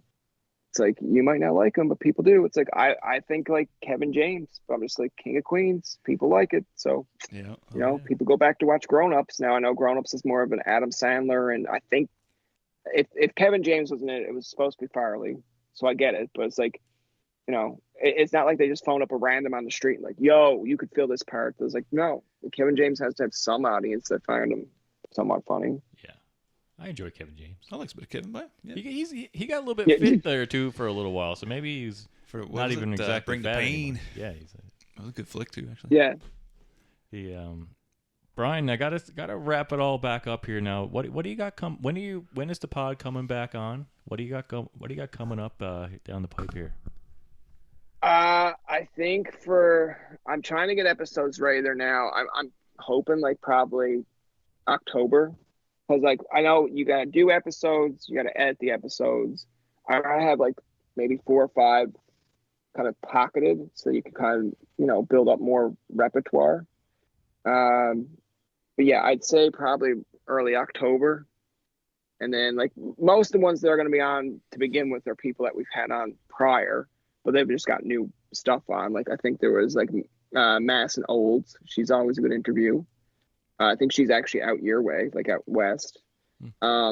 Sub Radio, like they're from the States, but like they recently got a nice break for themselves. Like I don't know the guy's name. I should, because people are like, what the fuck? Like you're in music and you don't know stuff. But like apparently the guy that did albums for like Yellow Card, like Ocean Avenue, Fall Out Boy, I think his name is like Neil something, but apparently they're teaming up with him, and that's like one of their most respected person, like producers for music that they wanted to get involved with. So they're teaming up with him to create a album. Nice. So I'll have them on, and I'm sure Quote the Raven or something will be on again at some point. But yeah, it's just trying to build up some repertoire and like get new people in. But again, it's like I find it interesting because when people are like, well, you're inviting back some of this, and it's like, yeah, that's allowed. You can do that. Yeah. Like, oh yeah, we've done it. We do it. Yeah. We're only 60 episodes in. We've done it. Like, why not?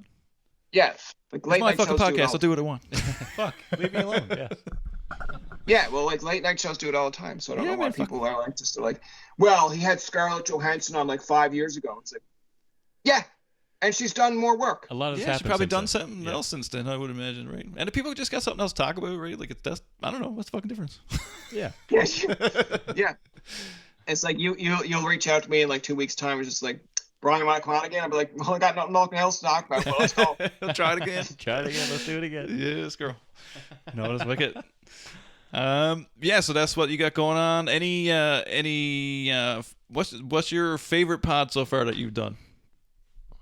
Or that you don't have to be a favorite, but one of the cooler ones that you've done. So I like the Bob Saget one for like sentimental reasons, because like Bob Saget, I refer to him as my TV dad, because I used to watch him on like America's Funniest Home Videos, on Full House. He did the voice work for How I Met Your Mother. So like at all different points in my life, I felt like he was involved in it. I'm pretty sure when I told him that, he was kind of like, okay, fuck you, like you're weird. But like, I think he meant it like in a nice way.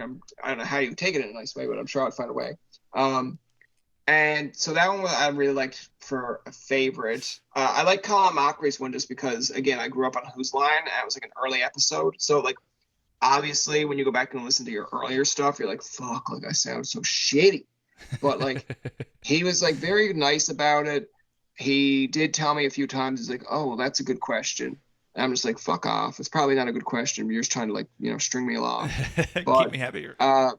But it was nice. Like he gave you detailed answers. Like I think I asked him something about like what part of Whose Line did he not like, and then he was like, oh, it's like when they do the musical stuff, because he's like, I don't think I could sing, and I was like, I thought you did pretty well. And he's like, oh, you're doing a lot for my ego, and I'm just like, shut the fuck up, Colin. Like we understand that you're probably not a singer, but like you bring a lot more to that show than like some of those people do. Like I mean, they're all bringing stuff to the show, but I'm like, Colin was just so quick-witted. Yeah. To the point where it's just like, dude, where the fuck did that come from? Yeah, I agree with that. He's definitely a legend. Yeah, he's a gem. He's definitely a gem, that's for sure. Yeah. And he was one of your earlier wants on there too. So of course that would be one hell of a gift. Yeah, exactly. Like I mean, I'll go back, and some people like in my class when I used to have because obviously we're still at Algonquin when these first ones came out, and then I interviewed Max Kerman from the Arkells, and one of the guys in our class really liked him, and he listened to it and he's like, Bryan, you sound like you're not interested. And I'm like, shut the fuck up. I'm just like, let me go back and listen. And then it sounds like I just rolled out of bed, and I couldn't give two fucks if he was Max Kerman from the Arkells or Max from down the street. And like a part of me is just like, well, that's just Newfoundland, we don't really give a shit. But then the other part of it is like, you could at least try to sound lively. Like, what he could have been like, but he's like, man, I got a new album out. And you could be like, man, that's really sick. Like, can you tell me about the album? But no, it would sound like me like, yeah, man, that's sick. Tell me more. It's like, I don't feel like telling you more. You don't seem interested. It's hard, man. We cringe at our earlier podcast too. Because it's no guest most of the time. It's just me and Ryan fucking getting half on the beer and shooting the shit, going off and talking about all kinds, you know what I mean? But it's entertaining in a different way. But that's kind of the arc of the pod so far. Evolution of one thing, now it's become a whole different thing in a way. But that's fun. I like that. That's fun.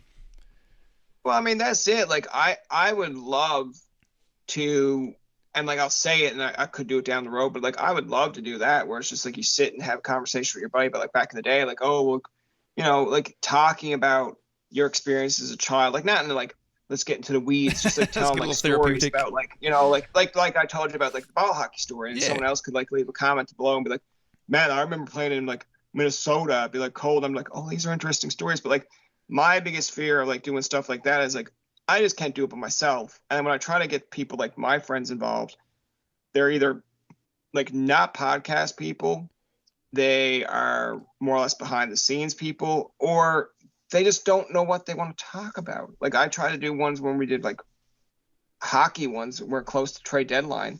And a few times you'll go back and listen to it and you're just like, yeah, we know that. Like they just reported that. Like you're just saying, it's like, don't you have any insight? My insight is, well, Rob said, and I'm just like, don't give a fuck what Rob said. What's your input? Yeah, it's true though. Yeah, it's a different animal. I don't know. It depends on your angle, right? Like, I don't know. That's just what we did. And then one day we're like, we should fucking try to have people on. Yeah. And we start reaching out. Yeah. And it's kind of how it all went. Which I assume is probably close to, you know, if you're not a fucking already famous person or whatever, is probably close to how it goes for most people. Is well, let's try it, and then it turns into whatever, you know. Yeah, like I'd say like most, like there are groups on like Facebook and stuff that it's like podcast guests or promote podcasts, and like there's people all over that will take guests on and stuff. Like I look at that and I'm like, dude, that sounds fun because you're gonna meet other people. But the other aspect of it is it's just like, you know, you kind of feel like, okay, I need to promote something that people know too. Like, you know, it's no good at me being on like 20 or 30 podcasts and like they don't post anything, or they just post like something that's like not, I guess, and it's not like I'm saying clickbaitish, but like something that's relatable. Like if two guys are from Minnesota talk about Minnesota hockey, it's like, yeah, you're going to get people from Minnesota. You might get people that like hockey, but there's a whole other audience out there that if you broadened it, you could, you know, reach. Mm-hmm. But again, it depends on everyone's like, what their topic is. Is like, if someone had to ask me like in an email, like, we're going to do interviews about UFC, would you be interested? I'd be like, I don't fucking know. Like, they'd be like, what do you think about this guy? I'd be like, I know CM Punk wrestled in UFC. Do you want to talk about that? And then the next minute, like, the video seems to be stopped. Well, that's the thing, yeah. And like, and that's kind of our angle. We just kind of leave it open. We'll just shoot the shit. We do research on the other person, and then we kind of use our knowledge to continue the conversation going. Yeah. Is really what it boils out to, which is fun. But Bryan, man, we'll let you go now. Probably 4:30 in the morning now, is it? No, it's close to 1. I'm just surprised that no one heard the dog, because I had closed the door with the dog's at the back, or the dog's like outside the door going like, let me in. I'm just like, fuck off. There's one here. We're gonna let you in. You probably were hearing mine from the. They're doing. I got 2 doing the same thing. Yeah, trying to get in. Yeah, my dog's so used to coming to bed with me, and it's probably used to the door being open, so he'd just be down here sitting. But the other dog that we got probably gives him a hard time. So I was just like, I didn't want 2 dogs going around, and I'd be like, yeah, so I started the pod, and I'd be like, shut the fuck up. That good easy. Yeah. But Bryan, man, it has been a wicked pleasure talking to you here tonight. Yeah. So Tobin Tonight, Spotify, YouTube, TobinTonight.com. Check it out. Let's do it. Thank you so much. All right. Man. Well, yeah, guys, it's been a pleasure talking to you as well. Like I said, when we start getting our episodes up to date, maybe we'll do because I usually try to change things up around Christmas, but maybe we'll do like a Christmas episode and include you guys. Oh, yeah. Fuck yeah. That'd be fun. Total down. Yeah. That'd be fun. We'll do some screeching in. Yeah, there we We'll go. have like other people on the podcast and be like, we're gonna screech in. To be like, man, this is some fucking lame ass shit. We don't even get to screech. I'm like, virtually, man. Yeah. Sounds good, man. Yeah, that sounds wicked, man. But right, well, enjoy your night, buddy. You guys have a lovely night.